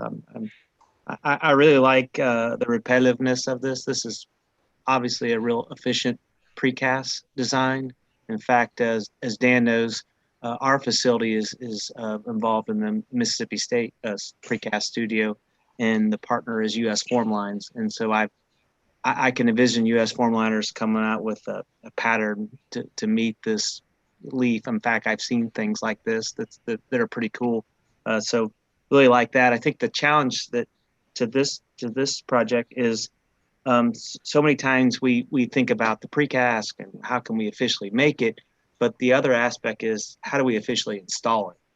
And sometimes the cost of installation becomes more than the cost of this experimental precast, and that it's something you have to really look at and as a designer. And in this case, there are some challenges to you were talking about the connections and how do we do that, but just the geometry of setting the precast, I think becomes a challenge. I think it's something that you'd want to work with the precaster in his installer on the front end to develop some things I think that could help in the design portion to make the installation more efficient. So I think that's something that sometimes we forget when we talk about, we can build this wonderful precast structure, but there is a guy that has to install it too at some point. So Yeah. So I think one of the key question I had is, we're looking at sheet pile as kind of a vibrating thing for soft soil. You're kind of, sticking it into the ground with vibration, not necessarily hammering. And I've always been curious about what kind of accuracy those things could do, and how much can you push that kind of construction method to say. Well, my experience before the last 10 or 12 years in the architectural side, I did structural and did pre-stressed piling. So from a standpoint of, you have to understand, from a standpoint of pre-stressed piling, when you drive pile, now this may be a little bit different application. Yeah. There's something called batter pile that you see along some of the old bridgeways, and it's not, flush 90 degrees to the ground. It's at an angle. And the challenges to that are, a lot of times you'll see, drivers that are pulling on the pile, which is designed to be a compression member, right? And so when you start pulling in tension and you come out to a job site and say, hey, why is my piling cracking? Well, maybe because you're trying to pull on a battered pile, which is designed for compression. So a lot of things that some things that you, I guess the point of my topic is not only collaborating with the builder, the precaster, it's the installer sometimes too that needs to be, in part of the discussion. But yeah, definitely the challenging part of this project would be that. Great. All right. Thank you, Sam, and thank you, critics. We have one last presentation for the morning. LV, do you want to take it and get us, finished up? Yep, will do. My computer is actually frozen that is sharing the, so I'm not sure how to. I think the host can stop your share. Let me see. How do I do that? Oh, there we go. Okay. It just dropped out. Thank you. Okay. All right, can everyone still see my screen? Yep. Awesome, okay. So I wanted to start off with talking about our initial phase 1 research components. So we started off looking at an eccentric unit, and this was to be a modular unit that takes on a form and follows through with a set ideal. And my idea was how water could move through these units. So this is where I started the semester. And then we looked at a retention vessel, and my retention vessel, I looked at how water could carve out canals and would fill up in that manner of like rainwater filling it up. You'll see this in action in a later animation that I have to show. So the combination of those two led to my site. So my original site analysis, I looked at the surrounding parks. Comiskey and Easton Park were the closest, along with Bayou St. John. And when I first went to the site, I noticed that there was very little green space in the sense of being able to relax and have a picnic or have shaded sections or any areas like that. And I wanted to create a sense of an extension to the bayou. And then I also noticed that there are urban farms and restaurants that are very heavily involved in creating farm to table and community garden growth, urban garden growth in the city, specifically Sprout Nola and Faubourg Farms. Sprout Nola is actually affiliated with Lafitte Greenway, the Friends of Lafitte Greenway organization. And I wanted to bring them into the site and create a community garden to connect the neighborhoods to the site, for them to give them ownership of the area. Historically, the site had a canal running through the center. It was called Coron de la Canal before it was relegated to the side where we currently have the St. Louis Canal. And I wanted to bring back that water feature to the site to, again, create this connection with how Bayou St. John is experienced and how people flock to it for, picnics and being near a water feature. So some of the precedents for my site geometries, I'm really obsessed with Burle Marx. His use of curves and lines in a unique way just always catches my attention. And I wanted to portray that with how I looked at my site, as well as James Cornerfield Operations, Tongva Park. The mound and how it was used to create this lookout point played a role in what you will see in my design in a bit. So the existing site drainage and my penultimate proposal, site drainage, I started to look at how the rainwater could flow into canals and bioswales, and how experiencing how water drains is very important to understanding what the site is actually doing. The existing vegetation versus my intended lush trees and shading throughout. The existing circulation was a straight path, well, practically straight path, where the bikers and pedestrians use the same path. And what I wanted to do was create a separation, and which led me to relegating the bike path to the outside so that fast traffic, the bikers can go as fast as they want and not have to worry about running into pedestrians, while I wanted the pedestrians to take a meandering path along the canal to experience the site fully. And then this is just the existing architecture versus my proposed structures. I'm intending to keep the old brake tags building and introducing some pavilions or storage areas for the community garden. So this is the site plan. This is the final design. And so the site is somewhat broken up into zones. So in this more northern zone, you have the forebay with terraced lawn.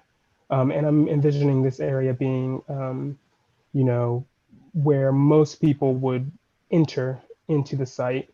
And then you get into a wetland with bioswales and a terrace lawn again, and then the community garden, which I put towards the center of this site because, as Mel mentioned earlier, this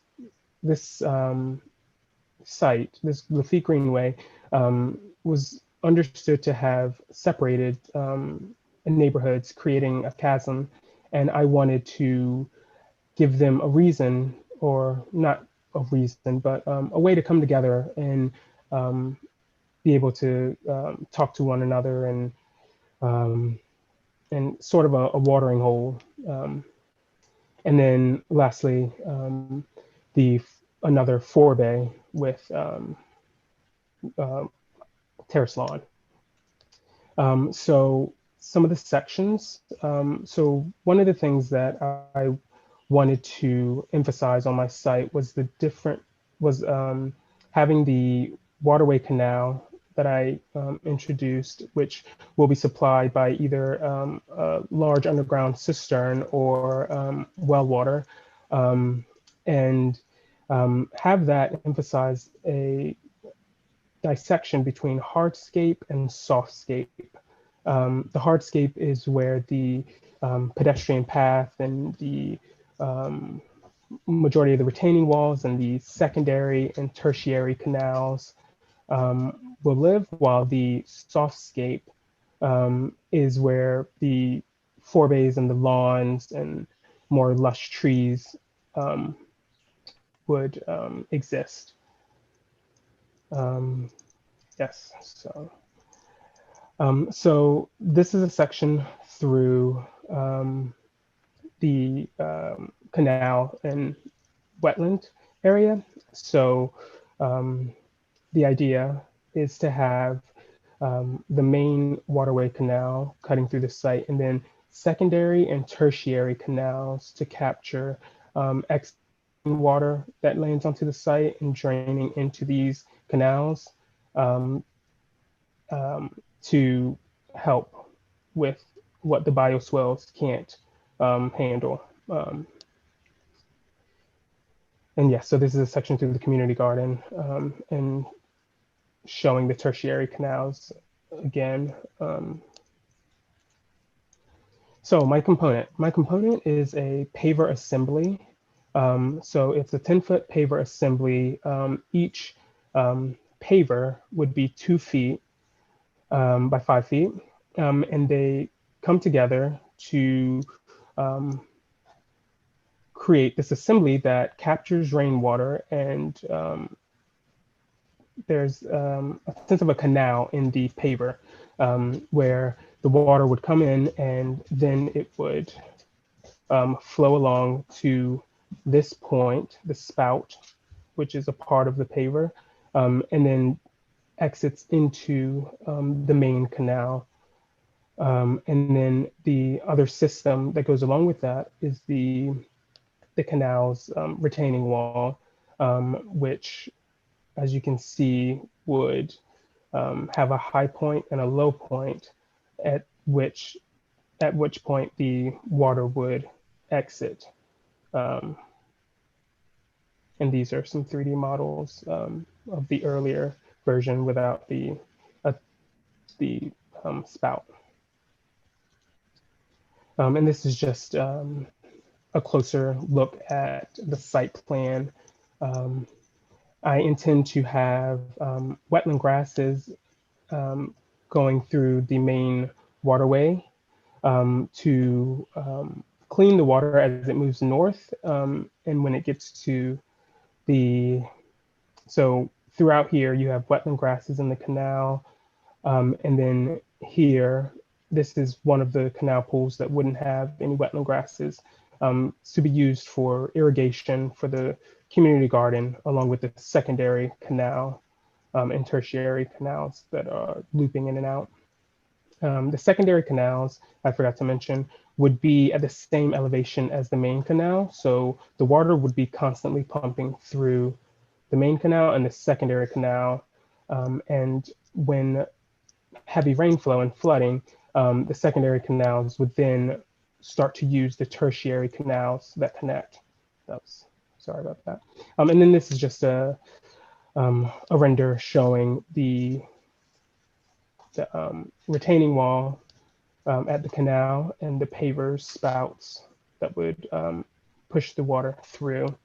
The softscape versus the hardscape mounds along the site. All right, so I have something else to share. Can you guys see this? Yes. Okay.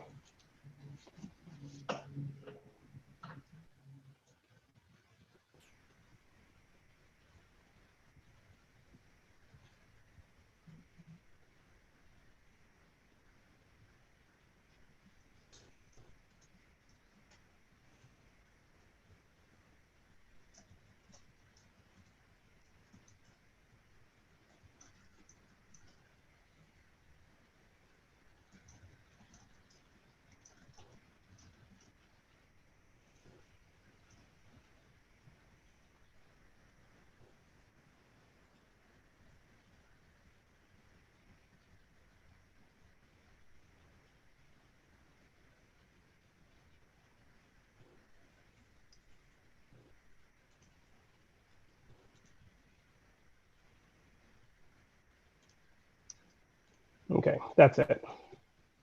Thank you.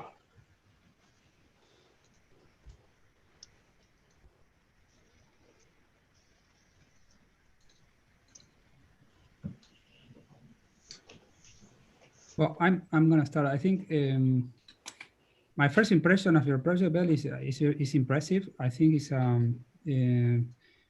not only from a development standpoint, but also from the idea. So I think I'm glad to see a project that is really addressing neighborhood needs. For example, these community gardens, to me, tend to make sense. I don't know the neighborhoods myself, but it's always something that a lot of neighbors like, and they can actually maintain very easily because they're across the street, I'm assuming. So they can actually, it's basically their backyard, right, or their front yard. So they actually, you talk about sense of ownership, right? So this is a good example of that.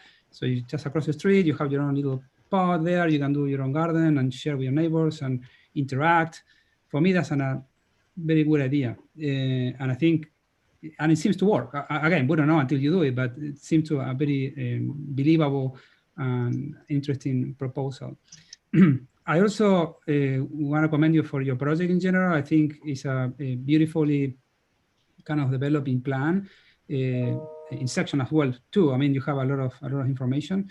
I think it's integrally, the project seems to be integral, right? It's thinking about plan and section simultaneously, and really with this primary, secondary, tertiary canals, seems to be a very well thought. I'm not a landscape architect, but there's some logic behind your presentation that to me makes sense. And the idea of using this also water irrigation system for the community gardens makes a lot of sense, right? You use the water that is really available to actually irrigate your plants, and that can actually grow stuff there. You can actually consume that. You can sell it there. You can generate more revenue. You can create a little market. You can make a whole narrative about this project being a successful implementation in this part of the city. So in that sense, for me, the project makes total sense. I really like the articulation of your drawings. I mean, of your spaces. The idea of the meandering path, kind of breaking down the monotony of a linear, well, super long, a linear site is really fragmented into smaller portions with small detention ponds, gathering spaces, green spaces, of course, more productive landscape like the community gardens. So there's a lot of decisions that to me makes a lot of sense. I really enjoy your project. And these sections that you're showing here also are very attractive. I mean, I can see myself living there and actually using the space. So I think it's very well achieved. Also, the idea of the terracing makes a lot of sense. So I think about the site, you're fragmenting it, but with a logic of staggering the water, slowing down the natural flow of water, but also being productive. So there's a lot of positive things that you're thinking. It's a very well thought project to me. Thank you. The actual paper, I mean, you call these papers, I would call them slabs, because papers typically are small, right? I mean, the notion of paper you can take with your hands and put it on, right? It can be heavy, but they're usually no more than 1 by 1 foot, roughly. In your case, to me, are slabs, right? 2 feet by 5 feet, you need a crane. You cannot lift it up, with 2 people cannot lift it up, right? So you need which again, is definitely an option you can consider. But I think it's also an interesting system because it's a slab that has, you will need some certain thickness, of course, to make sure it works. But it's actually also draining water, contributing to your system, right? So I think it's also an important portion of this is very well connected to the project. I think it's also related to the overall, configuration of the project, to your early study when you did this exercise about the eccentric that you show in the video. There's also a relationship between the meandering, configuration of the project with that of the pieces, which are actually conducting water through. So there's also some interesting logic there that you'll be able to consistently use throughout the design process. And it's also part of these slabs, right? So it's actually a way of draining water out. And perhaps one thing to think more in detail, I mean, now we have a couple of precasters here with you, and PCI and the other precaster. Maybe think more about finishes, right? There's a lot of finishes you can use with precast. Can be, expose the aggregate, sandblasted. Again, there's different acid etch. I mean, there's a lot of interesting treatments you can make to this slabs to not only make them have more grip, because you need that for people to walk, so they're not slippery, but also to drain the water out, expose the aggregate to make it more attractive also, or maybe use local materials. You can expose different aggregates on the walkway, so it's not doesn't have to be a boring gray concrete. It can be something much more attractive and also blends better with the neighborhood and the context. So there's a lot of potential, I think, in your pieces as well. I also, well, maybe a couple of examples to look at. I know this is not quite the same, but in New York, the High Line is different, right? There are linear elements, but the idea of these slabs, maybe I think it's interesting to think about the edges. That was my comment coming from. So in the High Line, you have all these linear pieces that when they meet the ground, right, they have like a wedge edge end. So that way you can think about more about the edge of this. They have to be like a sharp edge, can be more, permeable or more, irregular, without being super distinct or super different. You can have a couple of different edge conditions, can actually help you to blend. You talk about softscape and hardscape, but definitely that's an interesting method to create that blending. So it doesn't have to be hardscape here, softscape there. It can be more blend, more blurred. Using this kind of edge diffusing the edge of these pavers or these slabs can be an interesting way to address that need, right? You can also create areas of the landscape that are not softcore, neither hardscape, neither softscape, come in between. So you can actually grow some grass there, you can actually play there, you can walk your dog, I don't know, you can do different things. Doesn't have to be either grass or no grass, can be something in between. So that will allow you to have that transition. So I think these slabs can really be used that way. There is also a project by Toyo Ito. It's not built.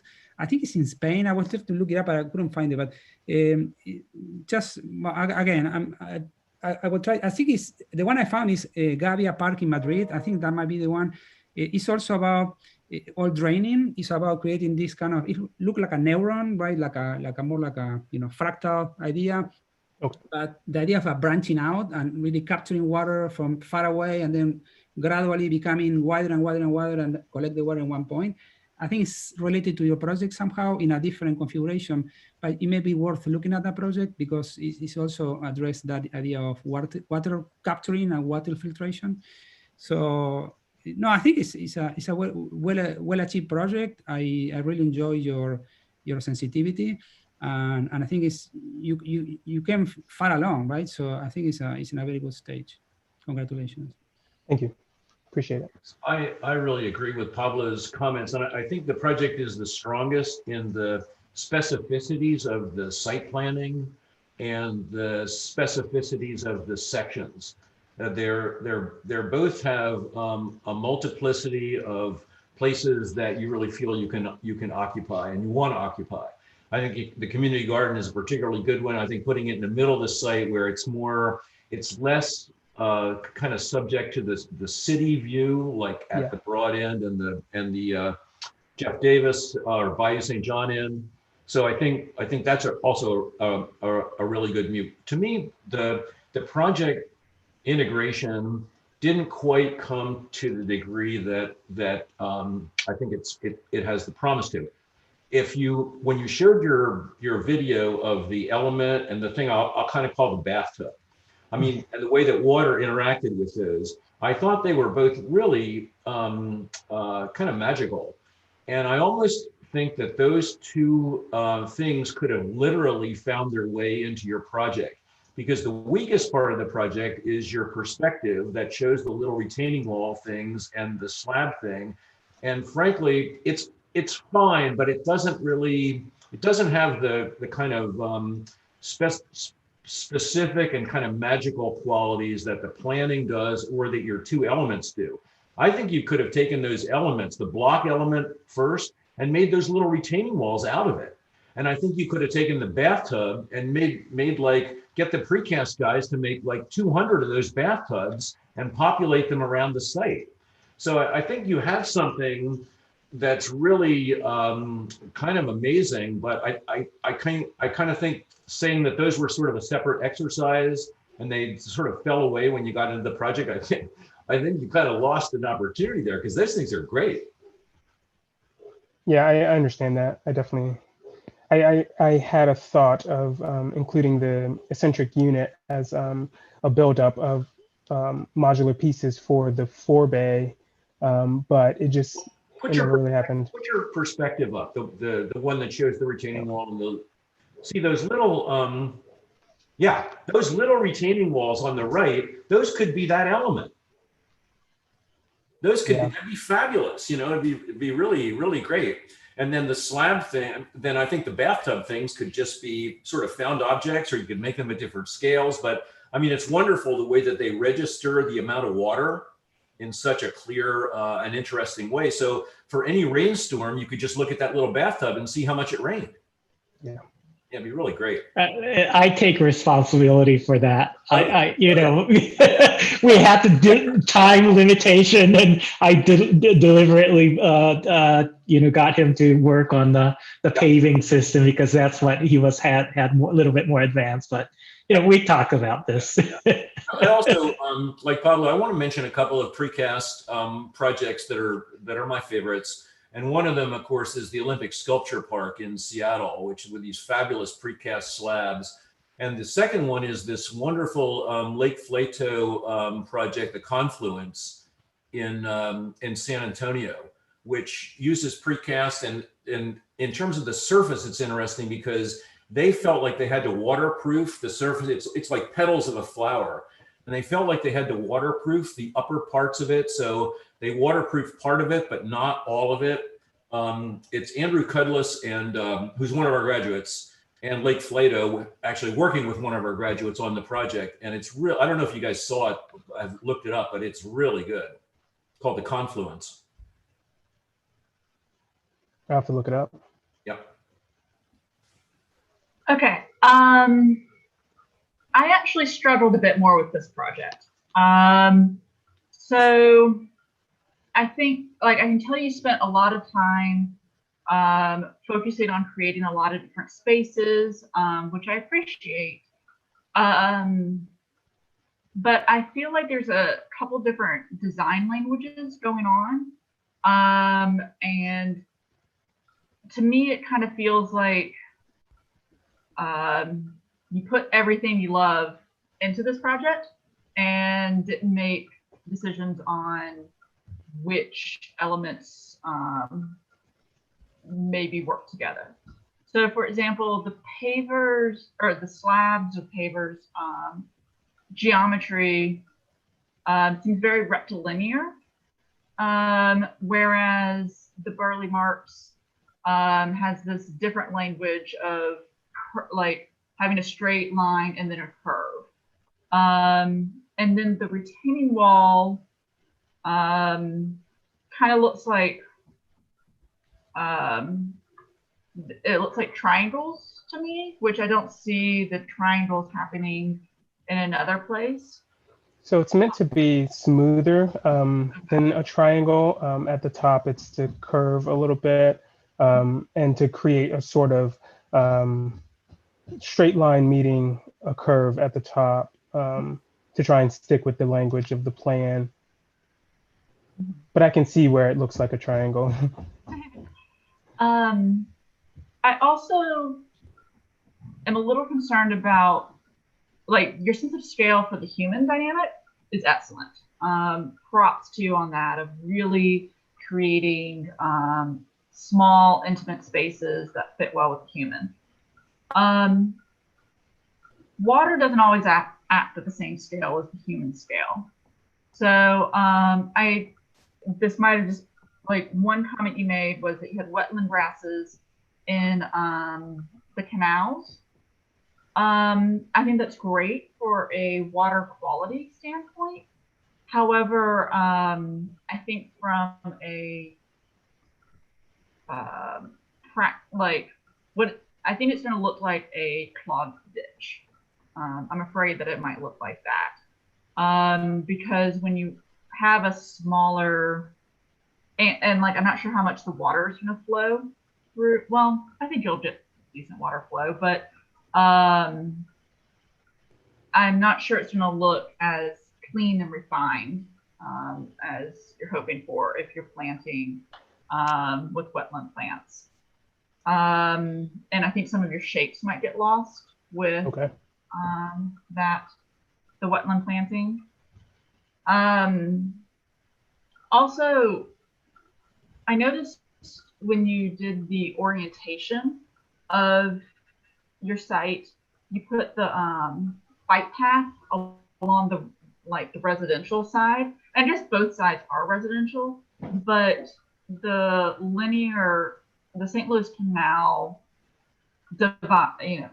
kind of blocks the south side of the site from entering. And then you made so many of your great features face the canal, which I understand is for getting the water into those features. However, I kind of feel like there's two backsides to this project, with the fast bike path on the north side and the canal on the south side. And I appreciate the paths that come into the site, like the two perpendicular paths. I guess it feels a very introspective park, and with those two, with the canal and the bike path on the outside edges.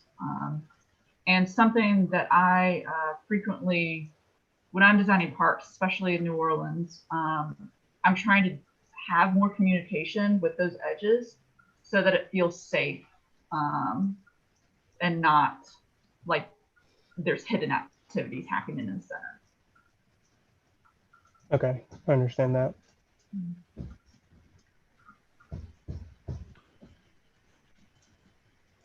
I think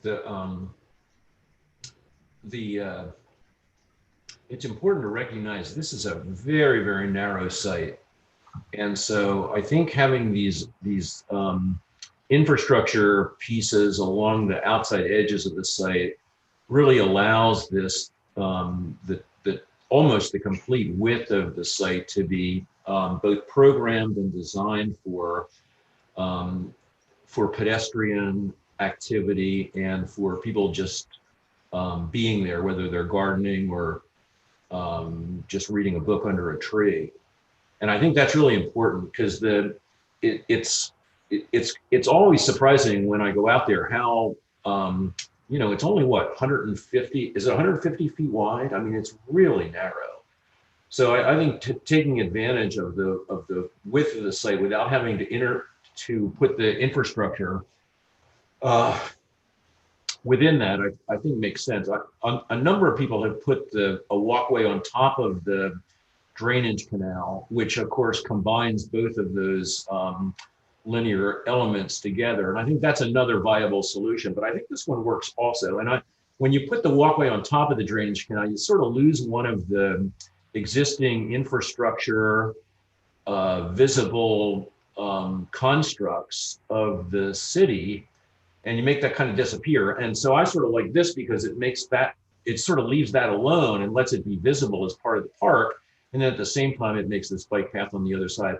I also think the bike path, I mean, maybe it will become this way someday, but it's really not like the Netherlands. I mean, these paths are not so heavily populated that it becomes a barrier to cross them or to have, or even to walk along them at some point. So I think it's okay. And I do think that having the hard edges on both sides makes sense.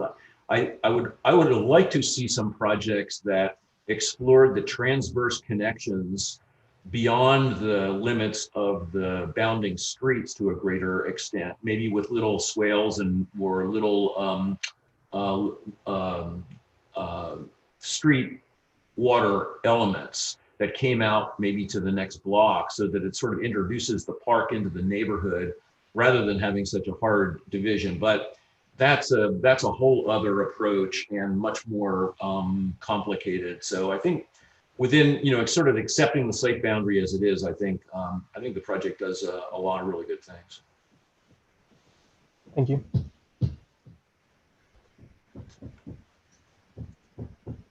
Also, I All do right. rendering. Go ahead. Add that, especially the section renderings. That was really beautiful. Transparency. So, they're inspiring. Thank you. Thank you. Dan, are you there? Yeah, yes, I'm here. For I guess for my part, I mean, I like the layout. I understand some of the other comments about the hard edge or the soft edge or the integration. Unfortunately, I'm not an architect, so I can't speak too well into that. But I do like the layout that you have here. And a comment was made, and I think of this every time we go through this, Quintero. This is a rather small space. I mean, it is constrained in its scope to begin with, and it's difficult to deal with that. Plus, you have a canal that you have to integrate into this somehow. That's another aspect that to me is a constraint, because if you remember back when we first started, I'm like, well, what can you do with the canal? And I think your comment back to me was nothing. So that kind of limits a design of what you can do, or allowing your imagination to go wild here. I will speak into, I guess, some of the precast elements, and I believe Pablo mentioned this. We look at the geometry and look at the shape, but I think there's a lot of things that you can do with just a simple finish on these. And I know through the semester, even the precast 101 that I gave your students, it's very high level. So we don't get real in depth to what you can do once you've determined the shape and geometry of your panels. But I know abrasive blasting was mentioned, acid etching was mentioned. I mean, just in abrasive blasting alone, and Matt and I were having this conversation yesterday, there are at least 5 or 6 different mediums that you can abrasive blast a panel to give it a completely different texture. And that is just one process of so many within the precast realm that you can do. You can add colors to it. You can add different aggregates to it. There is so many things that can be done to the surface treatment of precast. And unfortunately, again, like I said, you don't have time to go into each one of them and how it would affect the element. But in something in this case, absolutely, I think I would look into an exposed aggregate for your wearing surface on your walking surface, if you will. And I see that that's a popular finish down in this area. You get into different areas of the country, it's not as popular, but down here it seems like the exposed aggregate really took root into the finish. And even maybe play with different colors, where your retaining wall is a contrast to what your walking surface is. I mean, just some of that kind of stuff you can play around with, and the possibilities are almost infinite. I mean, I tell architects this all the time, that you can really do all kinds of different things with just the surface finish and aggregate within an element that you wouldn't think. And we always concentrate on the geometry, but there is so much more beyond that. But I like the design. I like the feel of what you did here, Brian. I think it was on the surface of it, for me, it felt like some place that I could go in and spend time there and enjoy my experience while I'm in it. You know, it was the first thing that came out of my emotions of what I saw on paper. Thank you. Welcome. Good.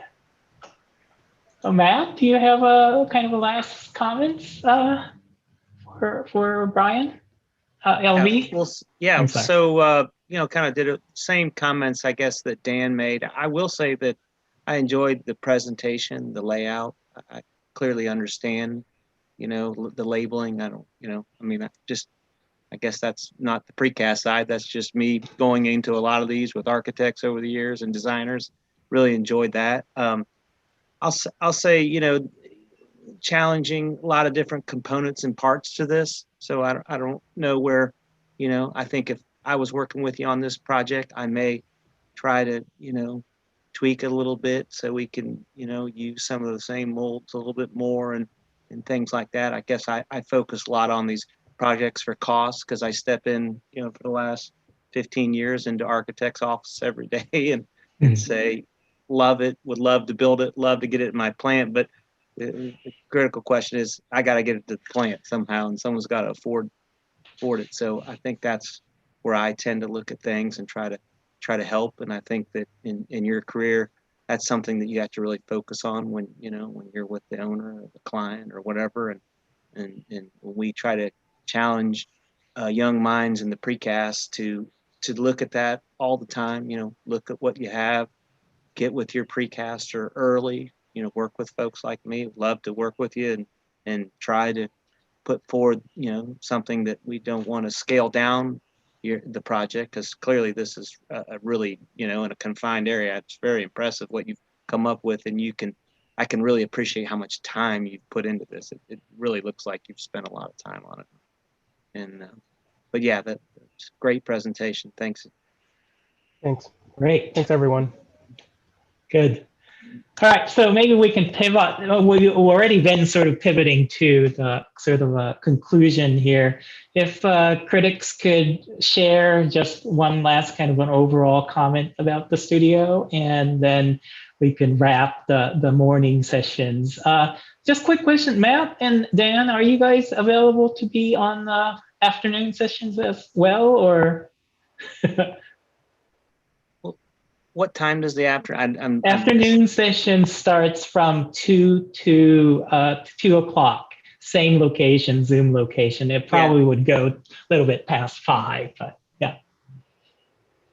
If you can, just please drop by. If not, that's right. I mean, I'll try to drop by. I mean, I'm unfortunately I'm not getting anything done, but I've been very impressed. This is my first time. Dan's been asking me for a long time, and ironically, we sponsor the Jackson Precast sponsors the Mississippi State studio. So not my alma mater, which is strange, but I'm glad to be a part. Thank you. For my part, Quintera, I am planning to be here for this afternoon session. I may not make it right at 2 o'clock. There's something PCI is putting on that I've got to be involved with. And hopefully it's only supposed to be an hour. Hopefully it won't go any longer.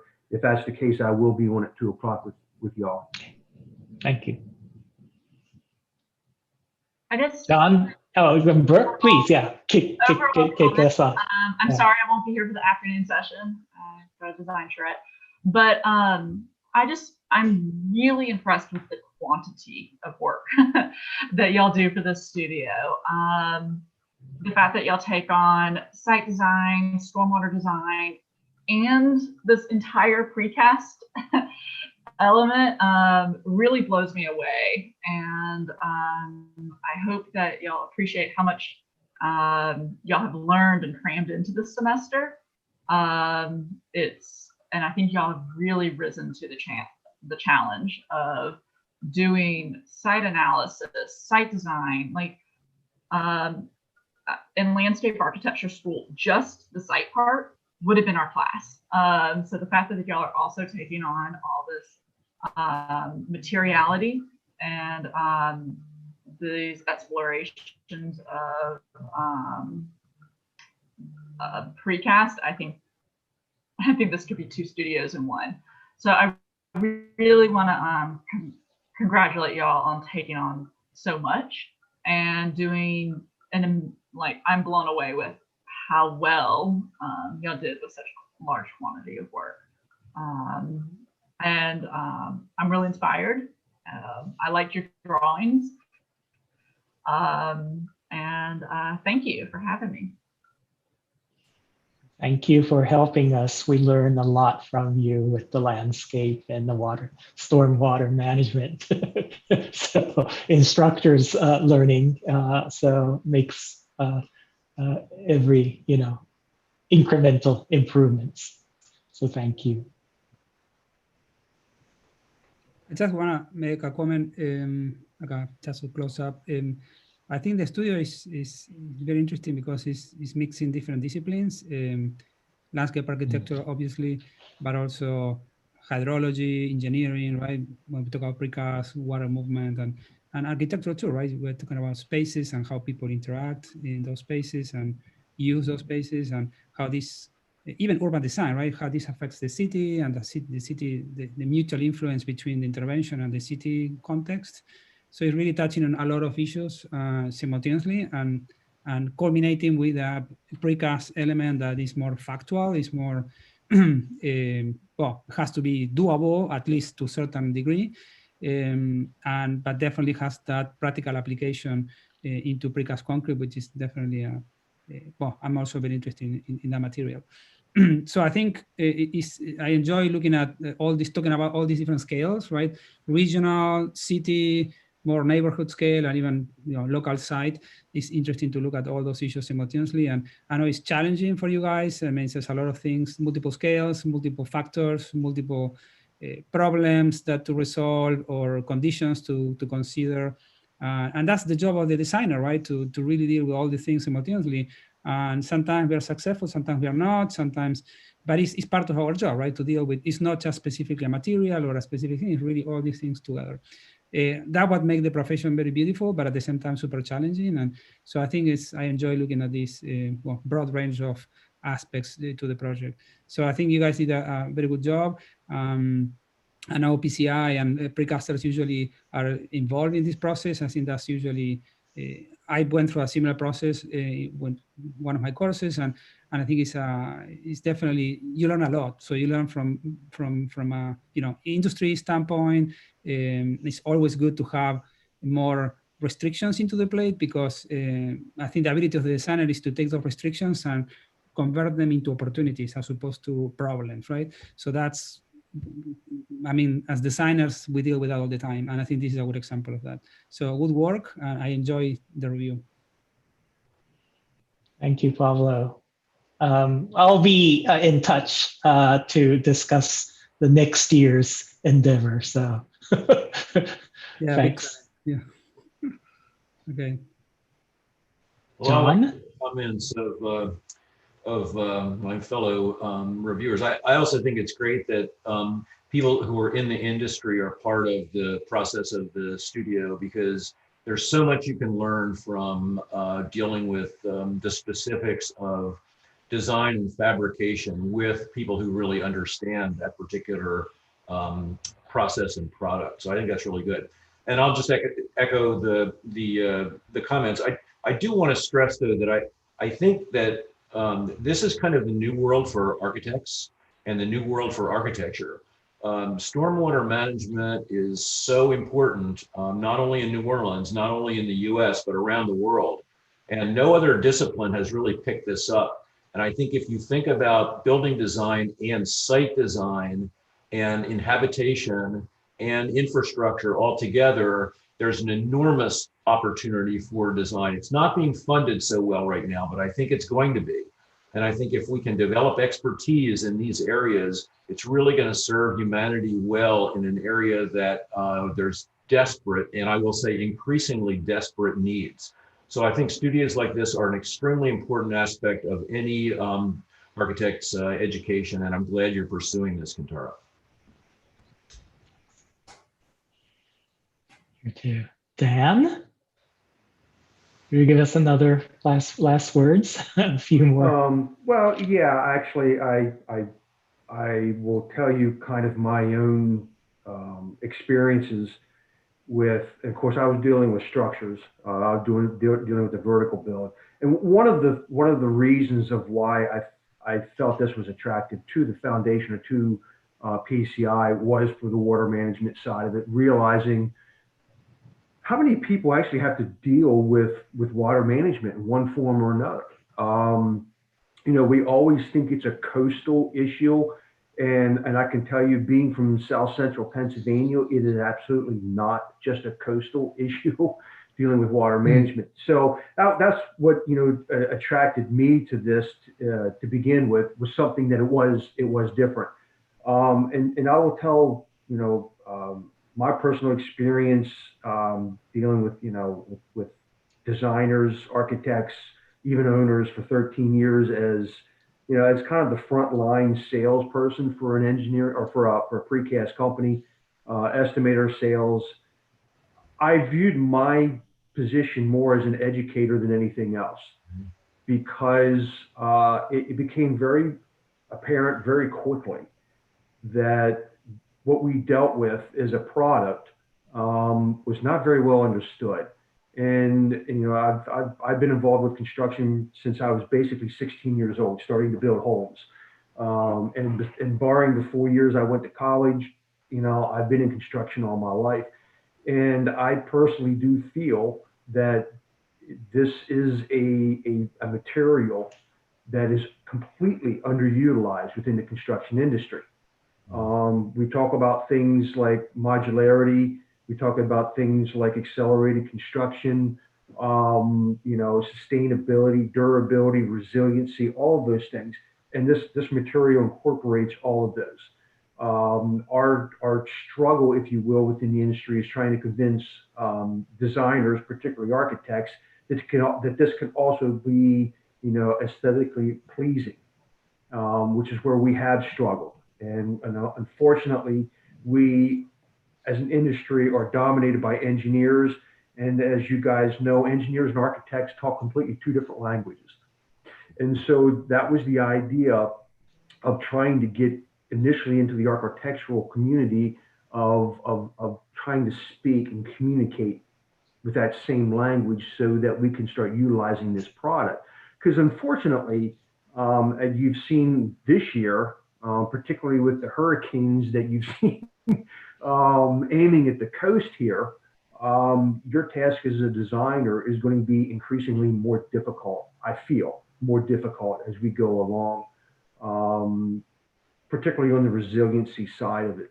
And I feel that the universities that embrace something like the studio, I know it's intense, I know it's a lot of information all at one time, but I feel that as you get out into the marketplace, you're going to actually have a competitive edge because you are going to be introduced to a material that maybe other starting architects won't. And it may give you an edge as you get into different architectural companies in that you have this knowledge and somebody else doesn't. So I've had multiple conversations with Quintero and other professors that we've dealt with, and you guys know my commitment to what we're trying to do for your students, and adding another tool to their toolbox when they get out. And I know I'm not in this alone. I know people like Matt share it, and a lot of my producers within this region share the same philosophy that we are 110% behind what you guys are trying to do. Quintero, the professors are trying to do for your students in the additional education. So we appreciate it as an industry, and we are definitely here. Thanks, Dan. And Matt, maybe the last final words, just light impression, perhaps. Right. Well, so I guess without sort of boring you about, Dan and I's ongoing discussions that we have about the precast studio and everything, about 4 years ago, I decided to get involved in the PCI National Board, and I represent the states of Alabama, Mississippi, and Louisiana on the board. Without kind of boring you with that, I became more involved and introduced into the PCI Foundation, which sponsors the studio. And it came really clear to me, after 20 years of running a plant in Jackson, structural person, architectural, and being heavily involved with the old Gulf South Precast Concrete Association, what we really missed was sort of young minds. I mean, precast, this isn't a great world, and I'll wake up Charles by saying this, that it's not always sexy, but it can be. I mean, we have a hard time in our industry attracting people to it, but also attracting people to design around it. So many times I've heard that we have I love your product, but I can't afford it, or I don't know enough about it, and as an industry, we missed the boat. In fact, there was a great clip on the PCI Foundation. I don't know, Dan, you'll have to help me. It's one of the professors from one of the schools in California who comes out and says, I think Charles has heard it too, you guys have a great product, but you have a problem.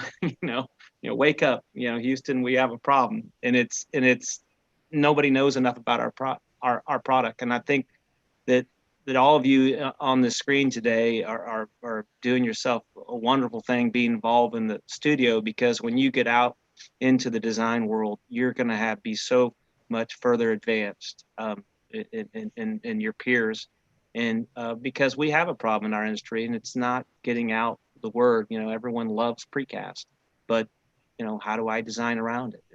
And learning now to, through collaboration with the precaster, with the engineer, with the construction manager, I think you're going to learn a lot about it. And I think this is, a great thing. And I hope it continues at Tulane, my alma mater. And thank you for letting me be a part of it today. I hope you will continue to be part of it moving forward. Thank you so much. All right, students, do you want to say anything who presented today? No? Okay. So stay tuned for the afternoon session. And Pablo and John and Matt and Dan and Brooke, thank you so much for being with us this morning. And some of you, I'll see you in the afternoon. Thank you so much. Okay, Appreciate it. Thank you for the invitation. Bye. Bye. Have a good afternoon. Thank you, guys.